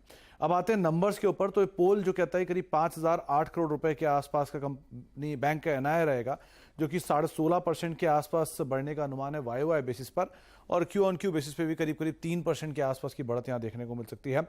मुनाफे फ्रंट पर करीब 15%, 15.5% के आसपास की बढ़त YOY बेसिस पे, और तिमाही आधार पर 3% के आसपास का थोड़ा सा डिक्लाइन इस तिमाही में देखने को मिल सकता है। प्रोविजनिंग का नंबर क्रूशल रहता है, किस तरह की ये प्रोविजनिंग इस बारी करते हुए दिखाई पड़ते हैं, लेकिन NPA फ्रंट पर ग्रॉस NPA जो अनुमान बाजार लगा रहा है 1.9%, 1.94% के सामने, और नेट NPA 0.6% के सामने 0.5% इस तिमाही में आता हुआ दिखाई पड़ेगा। और ओवरऑल जो नंबर है वो आप मान लीजिए फ्लैट, मतलब YOY बेसिस पे बेटर, लेकिन Q-on-Q बेसिस पे फ्लैटिश साइड पर नंबर या सबड्यूड साइड पर नंबर आता हुआ दिखाई पड़ेगा। कमेंट्री कैसी रहती है इसके ऊपर आप जरूर नजर रखेंगे। अच्छा, इंडसइंड बैंक की भी बात करेंगे, उससे पहले हर्षिता, मैं कई बार ये सोचता हूँ, ये बड़ी बड़ी कंपनियाँ इतना पैसा खर्च करती हैं PR के ऊपर, कोई ढंग की एडवाइस नहीं मिलती क्या इनको? अभी जुबिलेंट फूडवर्क्स की एक प्रेस रिलीज आई है, अगर आपने देखा हो तो। मटन और प्रॉन पिज़्ज़ा, ठीक है, मतलब कोई दिक्कत नहीं है वो, लेकिन या तो 3 दिन पहले आ जाते हैं आप, या 6 दिन वेट कर लेते हैं। ये नवरात्रि के एकदम बीच में, पीक नवरात्रि में, जहाँ बड़े से बड़े नॉन वेजिटेरियंस छोड़ देते हैं, वहां पे आप ये अनाउंसमेंट लेके आ रहे हैं। मतलब थोड़ा सा एक PR, मतलब या तो फिर आप अष्टमी के आसपास कर देते अनाउंस, तो बाद में अनाउंस करते 6 दिन और रुक जाते हैं। ऐसा क्या मतलब 6 दिन में आपकी, 6 दिन में तो सेल होनी भी नहीं है वैसे ही आपकी इतनी ज्यादा, ठीक है ना। और या फिर आप 2-3 दिन पहले कर देते, एकदम पीक नवरात्रि में आके करने का मतलब था। मुझे तो डर ये लग रहा है कि अगली बारी फिर आपको एक ऑप्शन मिलेगा एक mutton rogan josh pizza order करने का, that will be something else. लेकिन डोसा पिज्जा वगैरह पता नहीं क्या क्या आ जाता है, ये इनोवेशन की एक अलग और बहुत ही नई मिसाल तय की जा रही है, वो स्टॉक आपके सामने। अच्छा, इंडसइंड बैंक पर एक बार पर्सपेक्टिव ले लेते हैं कि किस तरह की पोजीशनिंग देखने को मिल रही है। प्रशांत, आपकी क्या एनालिसिस है, क्योंकि जितना action ICICI, axis, even HDFC और कोटक में हुआ उतना इंडसइंड बैंक में नहीं देखने को मिला। और इंडसइंड बैंक आजकल वही करता है, बाकी सब चलते ये शांत बैठता है और थोड़ा सा आउटलायर होने की कोशिश कर रहा है। लेकिन क्या सेटअप क्या है? तो हर्षा जी, यहाँ पे अगर हम देखें तो ऑल्दो एक रेंज में चल रहा है, थोड़ा चॉपी है, बट एक क्लियर चीज, सबसे पहली चीज जो नजर आ रही है, सेलिंग पे वॉल्यूम बिल्कुल भी नहीं है। तो इसका मतलब बायर्स ग्रिप में है, बायर्स पावरफुल नहीं है। और दूसरी चीज अगर हम देखें तो एक ऑलमोस्ट स्लांटिंग ट्रेंड लाइन पे आज सपोर्ट लिया है, जो कि 20 दिनों के एवरेज के साथ कोइंसाइड कर रही है। तो बिल्कुल यहाँ पे आप रिस्क कम है इसलिए लॉन्ग जा सकते हो। स्टॉप लॉस आपका होगा 1420, 1420, और यहाँ से आप रेंज की जो ऊपरी लेवल करीबन 1470 यहाँ तक का टारगेट रख सकते हो। रिस्क रिवॉर्ड जस्टिफाइड है, तो बिल्कुल एक ट्रेड लिया जा सकता है। ओके, एक ट्रेड लिया जा सकता है डिप्स पर। और ऑफ कोर्स कल नंबर्स आने वाले हैं। सुमित, बजाज ऑटो से मार्केट क्या एक्सपेक्ट कर रहा है?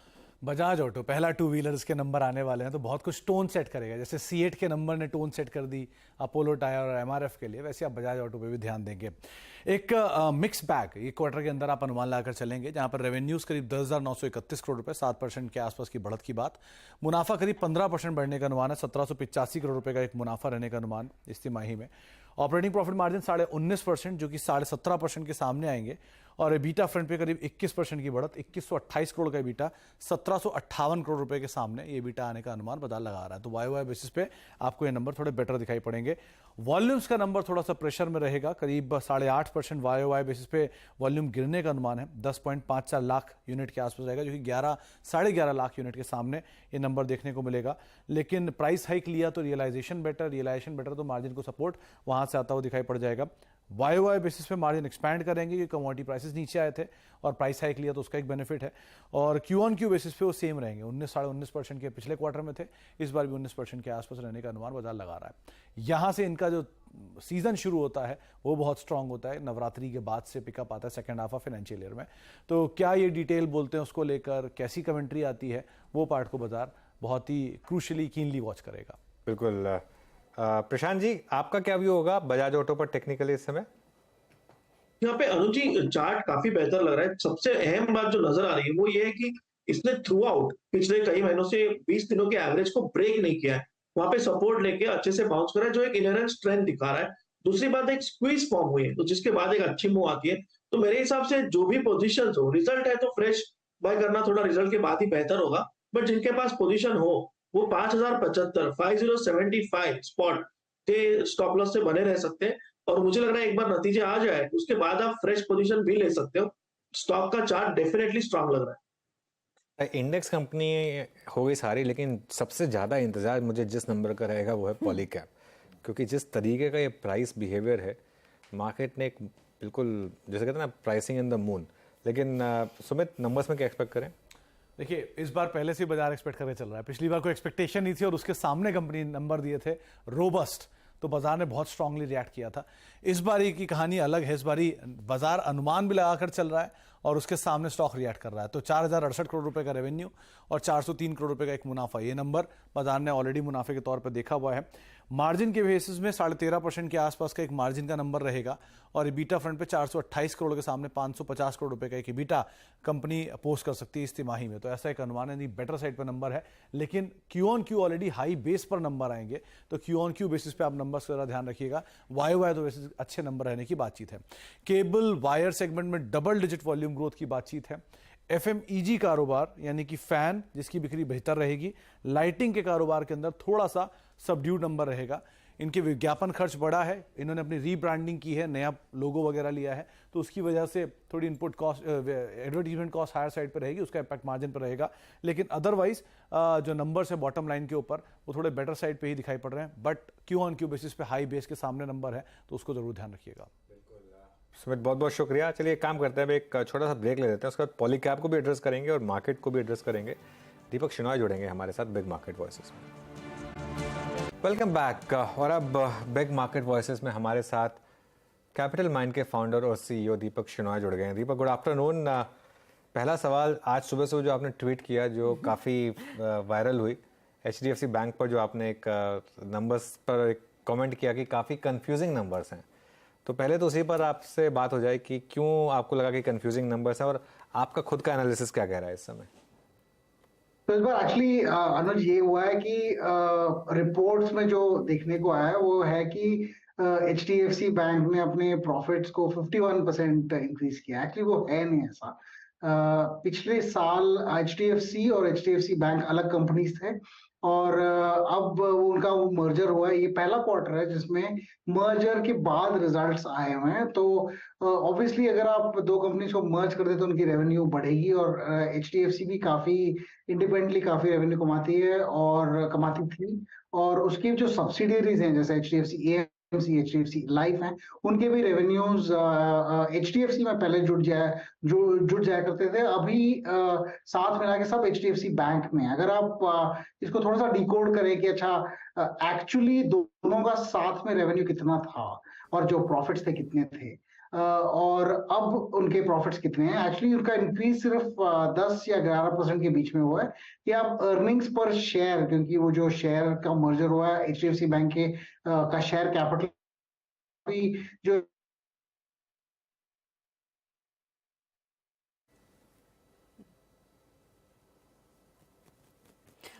ऊपर है, तो एक्चुअली ये जो 50% का नंबर है वो काफी मिसलीडिंग है। एक्चुअली इंक्रीज हुआ सिर्फ 11% और यूजुअली HDFC बैंक जब से करीबन 20 साल से जब रिजल्ट दे रहे हैं वो आई थिंक इसमें उनका सबसे लोएस्ट ग्रोथ है इन कंपैरिजन। तो ये इसलिए हुआ है कि HDFC के जो प्रोविजनिंग नॉर्म्स हैं वो अलग थे, अब HDFC बैंक में उनके प्रोविजनिंग नॉर्म्स अलग होंगे। नेट इंटरेस्ट मार्जिन्स थोड़े से कम हुए हैं और कुछ और कारण भी हैं इसके लिए। आई थिंक थोड़ी देर और जो मर्जर का इफेक्ट है उसकी वजह से प्रॉफिट ग्रोथ और मार्जिन्स में हमें थोड़ा सा स्ट्रेस दिखेगा। तो इसलिए मुझे लग रहा है ऐसा है कि रिजल्ट तो ठीक है लेकिन उतना अच्छा नहीं है जितना कि हेडलाइंस बोल रहे हैं कि 50% है वगैरह। हमें थोड़ा सा मतलब ध्यान रखना चाहिए बस। अच्छा दीपक, रिटेल बिजनेस अब क्योंकि वो HDFC का सबसे बड़ा फोकल पॉइंट था, उसका फायदा अब इस मर्ज्ड एंटिटी को मिलता हुआ दिखाई देगा और मैनेजमेंट ने कहा भी है कि यहाँ से वो रिटेल बिजनेस को और थोड़ा सा तवज्जो देंगे और इवेंचुअली फिर मार्जिन्स भी ऑन ट्रैक आएंगे जैसे जैसे कॉस्ट ऑफ फंड्स में स्टेबिलिटी आती दिखाई देगी। वो कितना ड्राइव कर सकता है इस पर्टिकुलर शेयर को? अभी एक्चुअली एक और करीबन 1 या 2 साल लगेंगे इसको एक्चुअली नॉर्मलाइज होने में, क्योंकि ऐसा है HDFC जो थी वो उसके पास डिपॉजिट थे लेकिन उसके पास काफी बॉन्ड मार्केट में भी उनका काफी मतलब देश टू इश्यू बॉन्ड्स, तो वो बॉन्ड जो है वो उसकी कॉस्ट काफी ज्यादा है, 7% प्लस के हिसाब से ऑलमोस्ट उन्होंने बॉन्ड्स इश्यू किए थे और वो बॉन्ड्स अभी एक करीबन 4 या 5 साल और मतलब उनका इफेक्ट चलेगा। तो जब तक ये बॉन्ड्स मैच्योर नहीं हो जाते और उनके जो फ्रेश कस्टमर्स हैं जिनके होम लोन के कस्टमर्स हैं वो अपने अकाउंट्स नहीं खोल लेते, फिर अकाउंट्स में उनका कासा नहीं बढ़ जाता, तब तक HDFC बैंक का कॉस्ट ऑफ कैपिटल कम नहीं होगा, क्योंकि कॉस्ट ऑफ कैपिटल उनके कासा डिपॉजिट्स में नियरली 40-50% उनका कासा होता है और कासा में वो करंट अकाउंट में तो बिल्कुल इंटरेस्ट देते नहीं है और सेविंग्स अकाउंट में उनका इंटरेस्ट रेट 4% है। तो जितने उनके फिक्स डिपॉजिट है अगर वो 7-7.5 पे भी दें तो उनका ब्लेंडेड कॉस्ट ऑफ कैपिटल 4.5-5.5 पे आ जाता है। तो HDFC के बॉन्ड्स की वजह से आई थिंक नियरली 1.5 ईयर्स लगेगा आपको थोड़ा सा भी इम्पैक्ट देखने में, and total impact even out होने में 3-4 साल लगेंगे। तो ये जो इम्पैक्ट है अभी इमीडिएटली नहीं आएगा, आई थिंक आपको 1 साल बाद ही नजर आएगा, तो और 3-4 क्वार्टर बाद ही इनका मतलब नॉर्मलाइजेशन होगा। दूसरी चीज ये है कि उनके जो ब्रांचेस हैं, जो अगर HDFC और HDFC बैंक के ब्रांच पास में थे तो दोनों फ्यूज हो जाएंगे और एक तरह से उनको नॉर्मलाइज करना पड़ेगा, तो उस वजह से भी थोड़ा सा कॉस्ट थोड़ा टाइम लगेगा इसको नॉर्मलाइज होने में। अच्छा, कुछ देर पहले हम बात कर रहे थे बजाज फाइनेंस से क्या एक्सपेक्ट कर रहा है मार्केट, और उससे पहले हमने जियो फाइनेंशियल सर्विसेज के भी नंबर्स देख लिए, लेकिन नंबर से ज्यादा जो कंपनी ने अपनी प्रेजेंटेशन में डिटेल दिया है कि पर्सनल लोन्स देना शुरू कर दिए इन्होंने माई जियो ऐप पर। 300 स्टोर्स में इनके कंज्यूमर ड्यूरेबल लोन्स अब अवेलेबल है। कंपनी आगे ऑटो होम लोन, वो पूरा रोड मैप है सामने। डेबिट कार्ड भी जल्द इशू करेगी। अब ये कितनी बड़ी कांटे की टक्कर की तैयारी हो रही है या फिर काफी समय लगेगा जियोफिन को बजाज फाइनेंस से कैचअप करने के लिए और एक्चुअल कंपटीशन देने के लिए? आई थिंक ऑनेस्टली अर्षदा, इसका जो टाइमलाइन है मेरे हिसाब से 3-4 साल और हैं, क्योंकि ये भी नहीं है कि मतलब इन्होंने अभी बिजनेस स्टार्ट किया हुआ है, 300 स्टोर्स हैं, कोई कैपिटल का मतलब there is not so much lending going on right now. अभी तक हम में से शायद किसी को भी जियो फाइनेंस के कॉल नहीं आए हैं, बजाज फाइनेंस के शायद रोज 3-4 फिर भी आ जाते हैं। तो आई थिंक टाइम लगेगा कि जब तक वो स्केल बन जाए कि वो बजाज फाइनेंस के साथ कम्पीट करे, पर उनके पास कैपिटल बेस है, उनके पास बोरोइंग एबिलिटी है, उनके पास कोई ऐसे लिमिटेशंस नहीं है जो दूसरे कंपनीज में होते हैं कि अच्छा कैपिटल कंसिडरेशन होगा या फिर कुछ सो बाकी जो एनबीएफसी के कंसिडरेशन होते हैं उतने वो होंगे नहीं। लेकिन आई थिंक इसको फिर भी 2-3 साल लगेंगे नॉर्मलाइज होने में, और या फिर एटलीस्ट बिजनेस को स्केल देने में। हमें बिल्कुल ध्यान रखना चाहिए, हम शेयर होल्डर्स हैं जियो फाइनेंस के, तो हमें मतलब हम वेट कर रहे हैं कि ऐसे जैसे इसमें बढ़ोतरी होगी और वो कैसे करेंगे। लेकिन बजाज फाइनेंस का मेन ये था, कल्चर ये है कि वो लोग रिस्क को बहुत कंट्रोल में रखते हैं। अब वो कल्चर हमें देखना चाहिए कि जियो फाइनेंस कैसे बनाता है, क्योंकि उसी की वजह से companies specially in NBFC space इसलिए बड़ी बनती हैं या फिर बड़ी बन के छोटी बन जाती हैं कि कल्चर किस तरह का बनता है। Reliance in the past at least this Reliance has been मतलब उनका जो कल्चर है वो ज्यादा रिस्क लेने का मतलब उतना उस लेवल पे कैलकुलेटेड रिस्क ही लेते हैं। तो let's see, I hope it works out. लेकिन अभी आई थिंक बहुत जल्दी है कि एक्सपेक्ट करें कि नेक्स्ट साल तक कुछ हो जाएगा। आई थिंक नेक्स्ट साल तक सिर्फ 50,000 करोड़ का या 70,000 करोड़ का बुक बन भी जाए, that is also a good thing. Okay, अच्छा कुछ देर पहले हम बात कर रहे थे दीपक पॉलीकैब की, क्योंकि ये एक ऐसा स्टॉक है जो अब थोड़ा लोगों को डिवाइड करने लगा है कि वैल्यूएशन को लेकर, स्पेशली आप जो रिसेंट लिस्टिंग हुई आरआर काबिल उसके बाद आपका क्या व्यू है इस समय पॉलीकैब पर, और आपके पोर्टफोलियो में है क्या ये स्टॉक?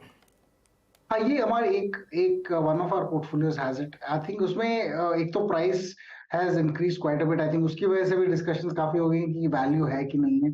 एक तो ये है इसमें कि ग्रोथ इस सेक्टर में और इस पर्टिकुलर कंपनी में भी काफी देखने को है, और इसमें इस पर्टिकुलर क्वार्टर में ये हुआ है कि because of relatively low rains specially in the south, वो बारिश कम होने की वजह से लोगों ने अपने रियल एस्टेट जो यूजुअली कंस्ट्रक्शन का यूजुअली स्टॉपेज हुआ करता था, या फिर लोग कहते थे कि अब सीमेंट तो नहीं लगा सकते, they can not construct, so construction had slowed down a little, usually slows down, लेकिन इस बार ऐसा नहीं हुआ है। तो I think numbers will be really good. But मुझे ये भी नहीं लगता है कि लोगों को अंधाधुंध देना चाहिए। It should be a calculated thing. ये स्टॉक करेक्ट होगा ओवर टाइम, तो उस टाइम पे I think you can pick it up, but long it's a very good long term story. ये है, केईआई है, और एक और कंपनी हैवेल्स ऑफ कोर्स। ये तीनों companies I think long term में अच्छा करेंगी, लेकिन इनके वैल्यूएशंस बहुत ज्यादा है, तो आपको मतलब थोड़ा ध्यान से you should plan it in your portfolio कि ज्यादा वेट अगर आप देंगे इस स्टॉक को तो फिर सम डिसअपॉइंटमेंट्स में हैपन। दीपक, कुछ इंटरेस्टिंग आपने हाल फिलहाल में ऐड किया अपने पोर्टफोलियोज में? फिलहाल तो अभी हम रिजल्ट्स का वेट कर रहे हैं, क्योंकि अभी रिजल्ट्स आने लगे हैं बस। Actually very interested in the financial market space, क्योंकि यहाँ पे आपको तो पता ही है कि आई थिंक डिस्कशन हो रहा है कि ट्रेडिंग में भी इंक्रीज्ड, आवर्स में भी इंक्रीज्ड, यहाँ पे एक्सचेंजेस हैं, आरटीएस हैं, ब्रोकर्स हैं, इनमें काफी मतलब हमने देखा है कि अपन शायद इसमें वैल्यू और है बचा हुआ, तो इनमें से थोड़े से हमने ऐड किए हुए हैं। लेकिन अभी भी ऐड कर रहे हैं, तो मैं नाम ज्यादा नहीं ले रहा हूँ, लेकिन आई थिंक मार्केट इंफ्रास्ट्रक्चर प्लेयर्स इसमें अभी भी वैल्यू है। इंडिया में ये प्लेयर्स बहुत छोटी हैं, अगर एक्सचेंजेस का अगर मार्केट कैप देखें तो भी 4-5 हजार 10 हजार करोड़ के करीब है। इवन ब्रोकर्स उनके जो करंट मार्केट कैप है, सेकंड या थर्ड या fourth largest broker, I think उनका भी मार्केट कैप करीबन 20,000 करोड़ से कम है। उनके प्रॉफिट्स ही अब 1000 करोड़ से ज्यादा हो गए। आई थिंक उस वजह से मुझे लग रहा है कि थोड़ा सा वैल्यूएशन गैप है, और ग्रोथ में काफी हमें इंक्रीज नजर आ रहा है। एवरी क्वार्टर 16,000 करोड़ लोग म्यूचुअल फंड्स में 16,000 crore per month mutual funds में इन्वेस्ट कर रहे हैं। 2 और 3,000 crore per month net equity में जा रहा है हाउस होल्ड सेविंग्स से। आई थिंक ये काफी इंटरेस्टिंग रहेगा आगे की। ओके, देखिए मार्केट में जो डिप आई थी इमीडिएटली बाइंग आई उसमें इमीडिएटली, और उसको काफ़ी हद तक लीड किया इन्फोसिस ने लोअर लेवल से एक अच्छी रिकवरी यहाँ पर। और भारती एयरटेल लेकर आइए एक बार आप जरा, भारती एयरटेल यहाँ पर भी अच्छा मूव। कोल इंडिया डे हाई पर आया। दीपक, अब आपने क्योंकि बात कर ली कुछ नंबर्स की, इन्फोसिस और टीसीएस के नंबर्स का रिएक्शन आपको कैसा लगा? खासतौर से इन्फोसिस जहाँ पे नंबर्स अच्छे थे, एटलीस्ट मुझे अच्छे लगे, मतलब डॉलर रेवेन्यू, लेकिन गाइडेंस फिर खराब था। आपके हिसाब से क्या रिएक्शन है और इन्फोसिस और टीसीएस दोनों में क्या व्यू बन रहा है? तो एक चीज तो हम इन्फोसिस के बारे में नहीं कमेंट कर सकते, is a conflict Anuj, so I can't talk about specific, but we own TCS. तो इसमें ये है कि आई थिंक अब बिजनेस मॉडल्स चेंज होने लगे हैं। इनके जो ट्रेडिशनल बिजनेस कॉन्ट्रैक्ट्स थे वो हेडकाउंट पे जाते थे, या फिर कस्टमर्स उनको they should play on time and materials for the most part. अब थोड़ा सा वो शिफ्ट होने लगा है फिक्स्ड कॉन्ट्रैक्ट्स के अराउंड, और उसकी वजह से I think the companies are also reducing their hiring. तो ये अच्छी बात है, लॉन्ग टर्म के लिए उनके मार्जिन्स इंक्रीज होंगे। और फिर जो टीसीएस का वो 24% आया हुआ था, या 24.5, आई थिंक वो इंक्रीज होके it will go back to the 26% that they used to have earlier. दूसरा चीज जो उन्होंने बताया, आई थिंक इस साल में in general there has been very very low customer interest. मतलब कस्टमर ने बोला है कि इस साल तो हम वेट एंड वॉच करेंगे, अगले साल को वी मे स्टार्ट अगेन। तो ये भी चीज है कि जो कॉन्ट्रैक्ट्स इस साल में आनी थी शायद वो नेक्स्ट ईयर में आ जाए। ये कंपनीज जो बड़ी वाली आईटी कंपनीज है, उनके पास बैलेंस शीट स्ट्रेंथ है, तो ये भी हो सकता है कि वो अपने बैलेंस शीट को यूज करके एक्विजिशन या फिर कस्टमर बिजनेस स्पेशल डील्स जो कर सकते हैं, वो पहले नहीं किया जा सकता था क्योंकि बैलेंस शीट्स उतने स्ट्रांग नहीं थे। आई थिंक वो भी बड़ी कंपनीज कर सकती। तो हम इधर थोड़ा सा नोइंग दैट अगर एक साल और वेट करें तो शायद next year should be better. अभी तक हमने सोचा था कि इस साल के एंड तक खत्म हो जाना चाहिए, बट आई थिंक लग रहा है कि और ड्रैग होगा। Another 6 months to 8 months wait करना पड़ेगा जब तक कि ये फिर बेटर नंबर्स अनाउंस करने लगे। तब तक 7% ग्रोथ 5% ग्रोथ वही आएगा आई थिंक दिसंबर क्वार्टर में भी। दीपक, टाटा मोटर्स पर अब आपका क्या व्यू है? स्टॉक में कल हम वो अपडेट देख भी रहे थे कि कैसे इन्होंने करीब 9.9% हिस्सेदारी टाटा टेक्नोलॉजीज में थोड़ी सी ऑफलोड की है, उसी की सब्सिडरी है। अब जब वो आईपीओ आएगा, कितनी वैल्यू अनलॉकिंग की और गुंजाइश इस कंपनी के लिए रहेगी, और कोई फ्रेश थॉट्स हैं आपके टाटा टेक पर?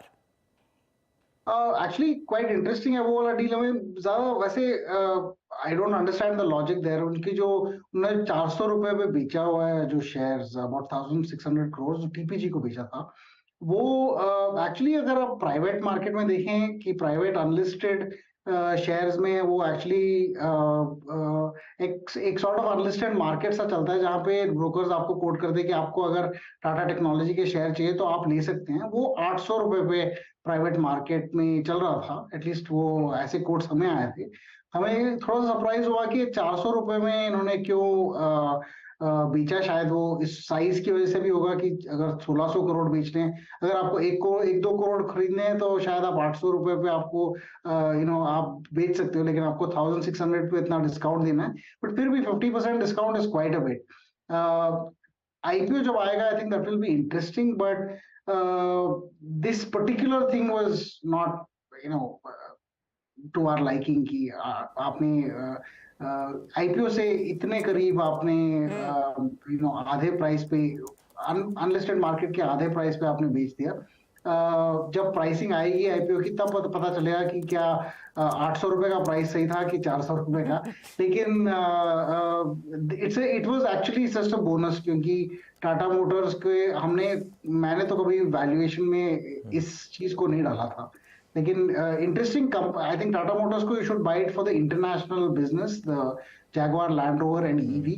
not for the Tata Technologies ownership. Okay अच्छा एक बार रिलायंस का चार्ट लेकर आइए इंट्राडे में जो एकदम से निफ्टी में स्पाइक आई, अब निफ्टी में एक स्पाइक आई और उसका एक कारण रिलायंस का इंट्राडे चार्ट आपकी स्क्रीन पर, ये देखिए डे हाई पर, और इसी ने निफ्टी को भी कैरी किया।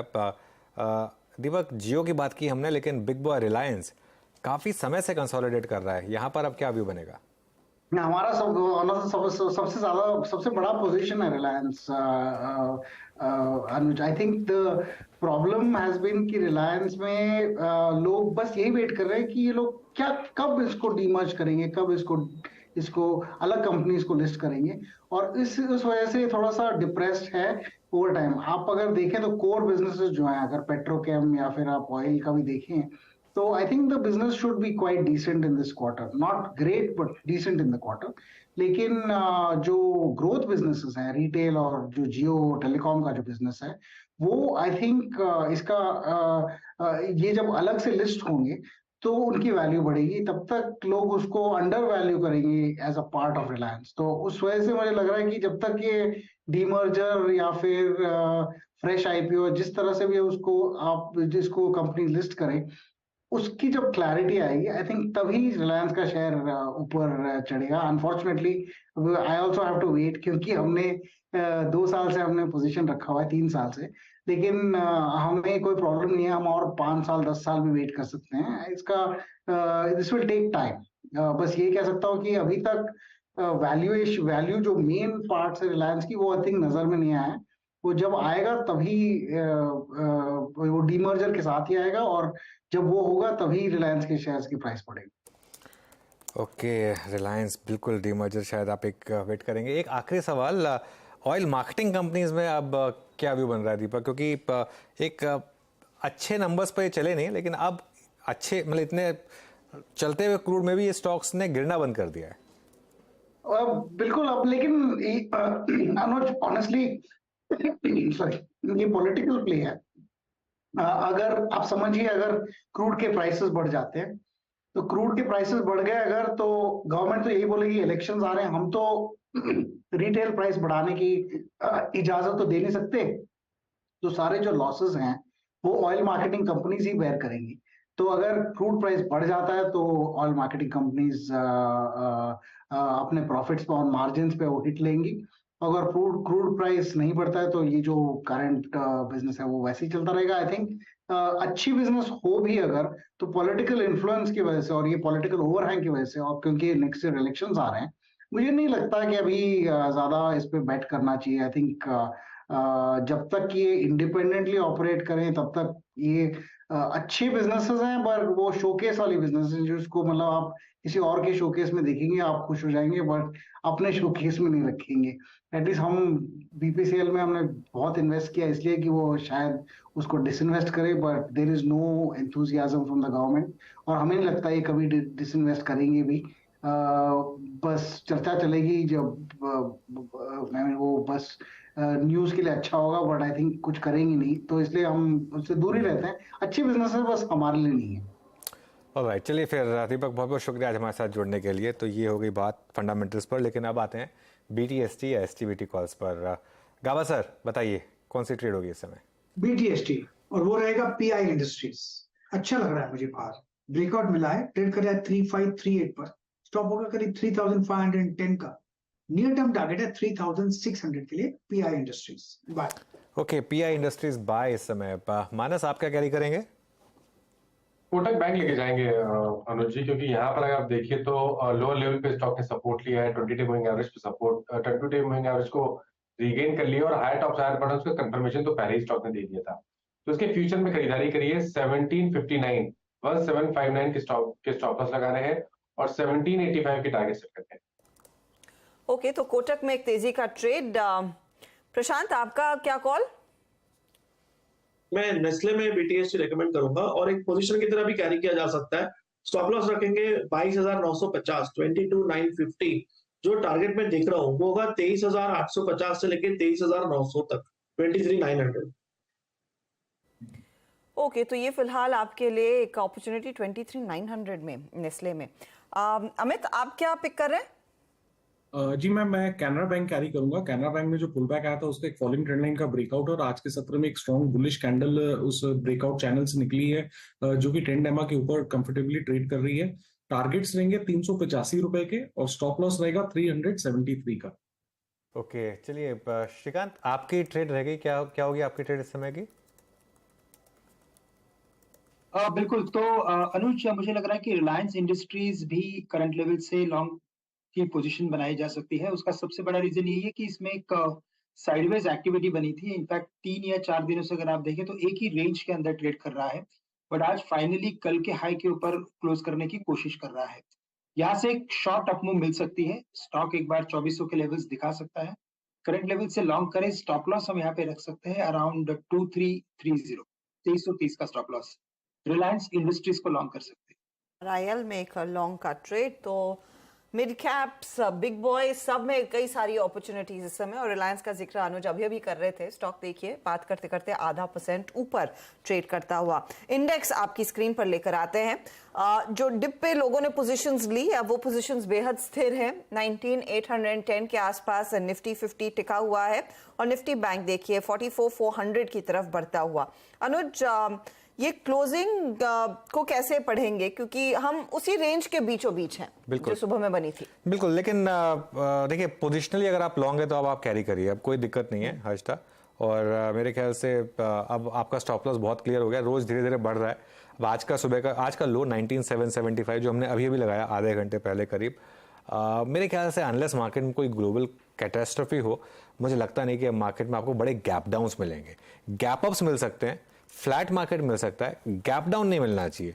ये मेरे ख्याल से एक बड़ा व्यू है मेरा। अच्छा, 2-3 चीज़ें मैं बोल रहा हूँ मुझे जो इंटरेस्टिंग लग रही है। एक मुझे लग रहा है कि बजाज फाइनेंस का प्राइस पैटर्न ना मुझे काफ़ी इंटरेस्टिंग लग रहा है। मुझे लग रहा है कि अगला जो एक नेक्स्ट राउंड ऑफ एक्सपेंशन है वो हो सकता है बजाज फाइनेंस की वजह से आ जाए। ये एक प्राइस पैटर्न बता रहा है बजाज फाइनेंस का मुझे। उसके अलावा आईटीसी और रिलायंस, इन 2 स्टॉक्स में भी एक मजबूती दिखी है। आईटीसी ने एक बॉटमिंग आउट के साइन दिखाए हैं बहुत टाइम के बाद, एक डबल टॉप को नेगेट करने की तैयारी कर रहा है। रिलायंस में एक स्ट्रेंथ आई काफ़ी टाइम के बाद। और आईटी शेयरों में तो बॉटम बन चुका है, ये तो हम लगातार कह रहे हैं। और आईटी शेयरों में तो मुझे लग रहा है कि आईटी इंडेक्स 52 वीक हाई जल्दी लगाएगा, सबसे पहले लगाएगा बड़े इंडेक्सेस में।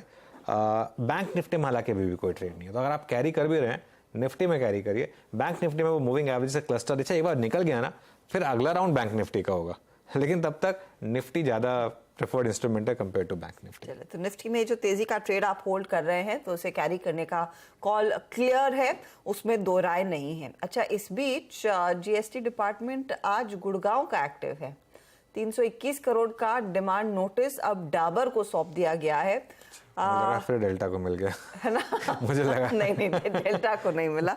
डेल्टा के लिए तो आज थोड़ी सी रिलीफ रैली देखने को मिली है, लेकिन एक के बाद एक अब आई डोंट नो ये अचानक कैसे इतने सारे नोटिसेस आ रहे हैं। ये भी अपने आप में एक क्लियर कट वो है कि क्लियरली या तो प्रेशर है काफी ज्यादा, एकदम से इतना सबको नोटिस आ रहे हैं, पहला नहीं है ये। अब तो रोज लग रहा है कि एक हर रोज एक नया नोटिस आ रहा है। तो किस दिन नहीं आ रहा है तो वो न्यूज होगा कि आज नोटिस नहीं आया, वरना अदरवाइज तो रोज कोई ना कोई नोटिस आ रहा है। ये भी थोड़ा सा मेरे ख्याल से ना एक और बड़े बड़े बिजनेसेस को थोड़ा सा मुझे लग रहा है कि एक कहीं ना कहीं आकलन करने की जरूरत है कि ये इससे बिजनेस कॉन्फिडेंस पे कितना इम्पैक्ट आता है, क्या नहीं आता है, ईज ऑफ डूइंग बिजनेस, इन सब पर। लेकिन खैर कोई कारण हो गया उनके पास, डिपार्टमेंट के पास जो भेजा उन्होंने आज तक। हाँ होगा, आई एम श्योर डिमांड आई है, लेकिन स्टॉक में कोई आंच नहीं। फिलहाल 321 करोड़ का ही है।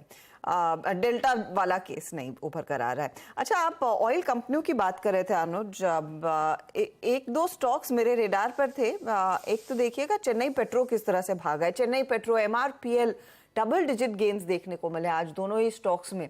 10-11% ऊपर चेन्नई पेट्रो का शेयर, एमआरपीएल भी इसी तरह का मूव दिखा रहा है। अचानक इनमें इतनी तेजी बनती दिखाई दी। अमित, कोई ट्रेड जो आपको लग रहा है टिक पाएगा, आगे कैरी करना चाहिए इन स्टॉक्स में? दोनों ही स्टॉक्स काफी स्ट्रॉन्ग लग रहे हैं, लेकिन काफी एक अच्छा मूव एमआरपीएल में आ गया 9%, तो एक बार उसे अवॉइड करूंगा। चेन्नई पेट्रो का मैम ब्रेकआउट लगभग 550-560 के आसपास आया था, यहाँ पे वॉल्यूम्स भी अच्छे हैं, थोड़ी सी यहाँ पोजीशन बनाई जा सकती है विद स्टॉप लॉस ऑफ 570 और 615 से 620 के टारगेट्स रहेंगे चेन्नई पेट्रो में। अभी ना इशू वही है, खासतौर से एमआरपीएल में 90% गवर्नमेंट के पास है, 90% आई थिंक डायरेक्टली गवर्नमेंट के पास है या नहीं है ये मुझे एग्जैक्टली पता नहीं है, लेकिन फ्री मार्केट कैप ऐसा करीब करीब 19,723 करोड़ और free float market cap 1972 crore, तो करीब करीब 89% जो है इनका वो प्रमोटर्स के पास है। और इसलिए मैं कह रहा था क्योंकि इसमें शायद एक बार ना कुछ क्रॉस होल्डिंग का इशू आया था इसके लिए। हाँ, इसको ओएनजीसी ओन करता है मेनली, ओएनजीसी और एचपीसीएल, और अब तो खैर एचपीसीएल भी ओएनजीसी की ही कंपनी है, तो ये इनके पास है मेनली जो 89% के करीब 90% के करीब इसके लिए। उसके अलावा अगर आप पब्लिक शेयर होल्डिंग में जाएंगे हर्षिता, तो पब्लिक शेयर होल्डिंग में बैंक्स ये सब इंस्टीट्यूशंस मिला दीजिए, जोड़ दीजिए उसको, जो असल में फ्लोट रहेगा वो तो सिर्फ 5.8% का है। वो एक और मामला है जिसकी वजह ये सब गेम हो रहे हैं। और वैसे भी हम बात कर ही रहे थे इन पीएसयू कंपनियों में किस तरह की तेजी बनती दिखाई दी है। अच्छा, एक स्टेटमेंट जो सुमित ने दिया था कि बजाज ऑटो के कल नंबर्स आएंगे और ये टोन सेट करेगा टू व्हीलर साइड के लिए, और आज सीएट ने ये टायर स्पेस के लिए टोन सेट किया। सीएट के स्टॉक को आपकी स्क्रीन पर रखते हैं, 100 रुपए ऊपर आज 5% के गेंस, लेकिन वायदे का एक टॉप ट्रेड साबित हो रहा है अपोलो टायर। मानस, इसका चार्ट अगर आप देख पाए और बताइए यहाँ से ये पोजीशन कल के लिए आप कैरी करेंगे या नहीं अपोलो टायर्स? जी, तो बिल्कुल करेंगे, क्योंकि देखिए स्टॉक ने 200 डे मूविंग एवरेज के आसपास बॉटम बनाया था, कंसोलिडेशन दिखाया और फाइनली एक ब्रेकआउट देखने को मिला जहां पर काफी बेहतर वॉल्यूम देखने को मिले हैं। तो 100 डे 50 डे मूविंग एवरेज के ऊपर स्टॉक ट्रेड कर रहा है, इसलिए अपनी पोजीशन में बने रहिए। अगर आपने लॉन्ग पोजीशन नहीं भी बनाई है तो भी मेरे हिसाब से पोजीशनल ट्रेड आप करंट लेवल्स पे ले सकते हैं। आपके स्टॉप लॉसेस 380 रुपए के नीचे रहेंगे और 410 तक के पोजीशनल टारगेट आपको देखने को मिल सकते हैं। ओके, अपोलो टायर्स अच्छा मोमेंटम यहाँ पर भी। अच्छा, 2-3 और स्टॉक्स लेकर आइए आज। वैसे हम हंसी मजाक की बात अपनी तरफ, आज डेल्टा कॉर्प में थोड़ी बाइंग है।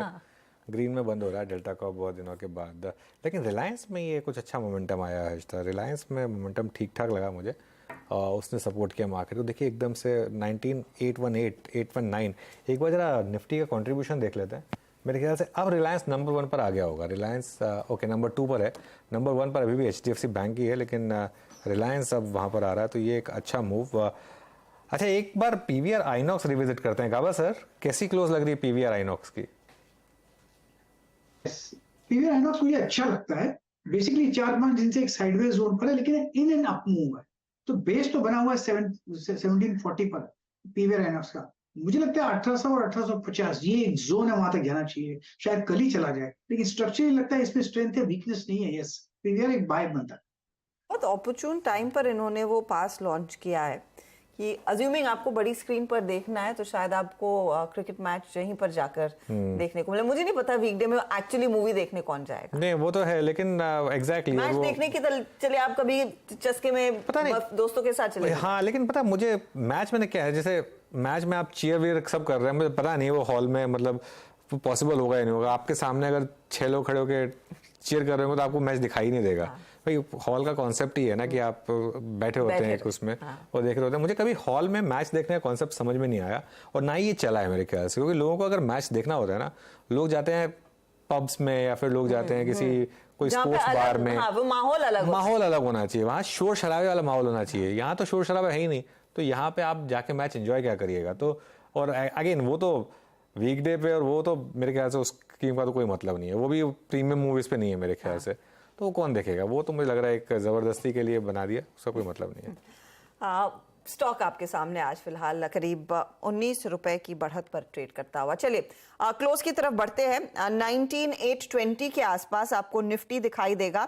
आज याद रखेगा 850 की ऊंचाई छूकर हम बीचों बीच करीब 50 पॉइंट के दायरे में ही, 40 पॉइंट के दायरे में रादर ट्रेड करते हुए दिखाई देते। 44,425 के आसपास निफ्टी बैंक की समाप्ति, 200 अंकों का इजाफा और मिड कैप्स में फिर से वो रुझान तेजी की तरफ बनता हुआ दिखाई जरूर दिया है।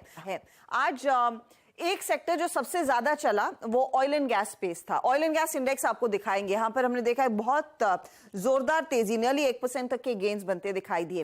रिलायंस इंडस्ट्रीज का तो योगदान है ही अपनी तरफ, वो स्टॉक इनफैक्ट सेकंड हाफ में एक अच्छा मूवर है, नियरली आधे % से ज्यादा के गेन्स पर जाकर टिकता हुआ। लेकिन आप ध्यान दीजिएगा BPCL, HPCL जैसे ट्रेड्स, यहां पर भी ऑयल मार्केटिंग कंपनियों में अच्छी खरीदारी बनती दिखाई दी, करीब 2-2.25% तक का इजाफा इधर देखने को मिला है। और साथ ही आपके चेन्नई पेट्रो, MRPL जैसे ट्रेड्स भी आज चले हैं और अच्छे चले हैं। दरअसल डबल डिजिट गेन्स तो वहीं से आते दिखाई दिए। चेन्नई पेट्रो करीब 11% के इजाफे पर और MRPL भी 9.5% के गेन्स पर जाकर टिकता हुआ दिखाई दिया है।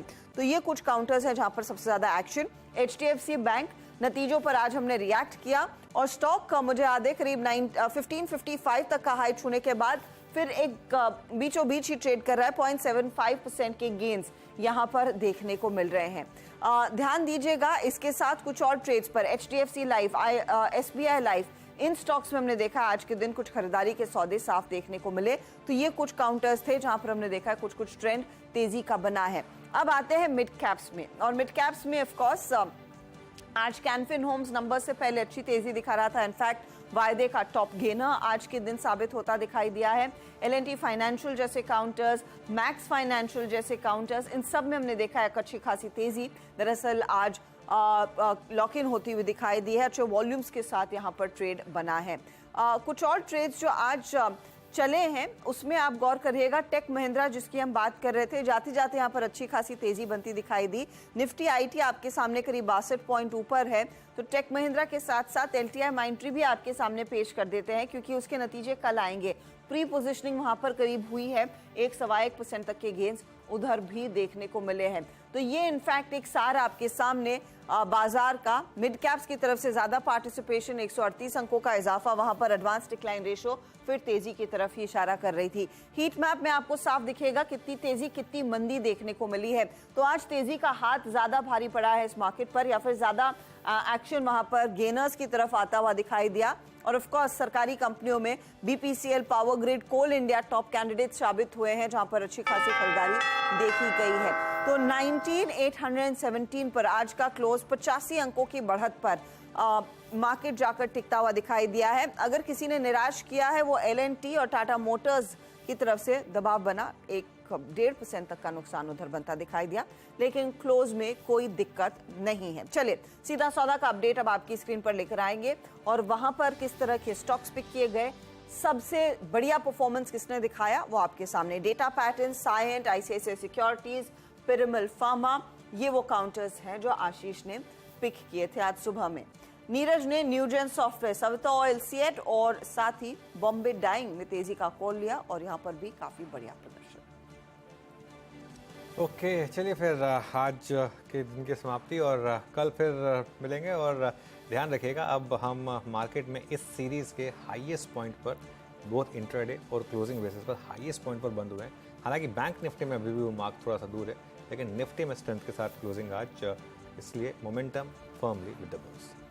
जी हाँ, एक जोरदार क्लोज मार्केट का आज के लिए। चलिए लेंगे एक ब्रेक और कल सुबह हम सब हाजिर होंगे ताज़ा हेडलाइंस, ताज़ा खबरें, ताज़ा एक्शन के साथ। आप बने रहिएगा CNBC आवाज़ पर, खबरों का सिलसिला जारी है।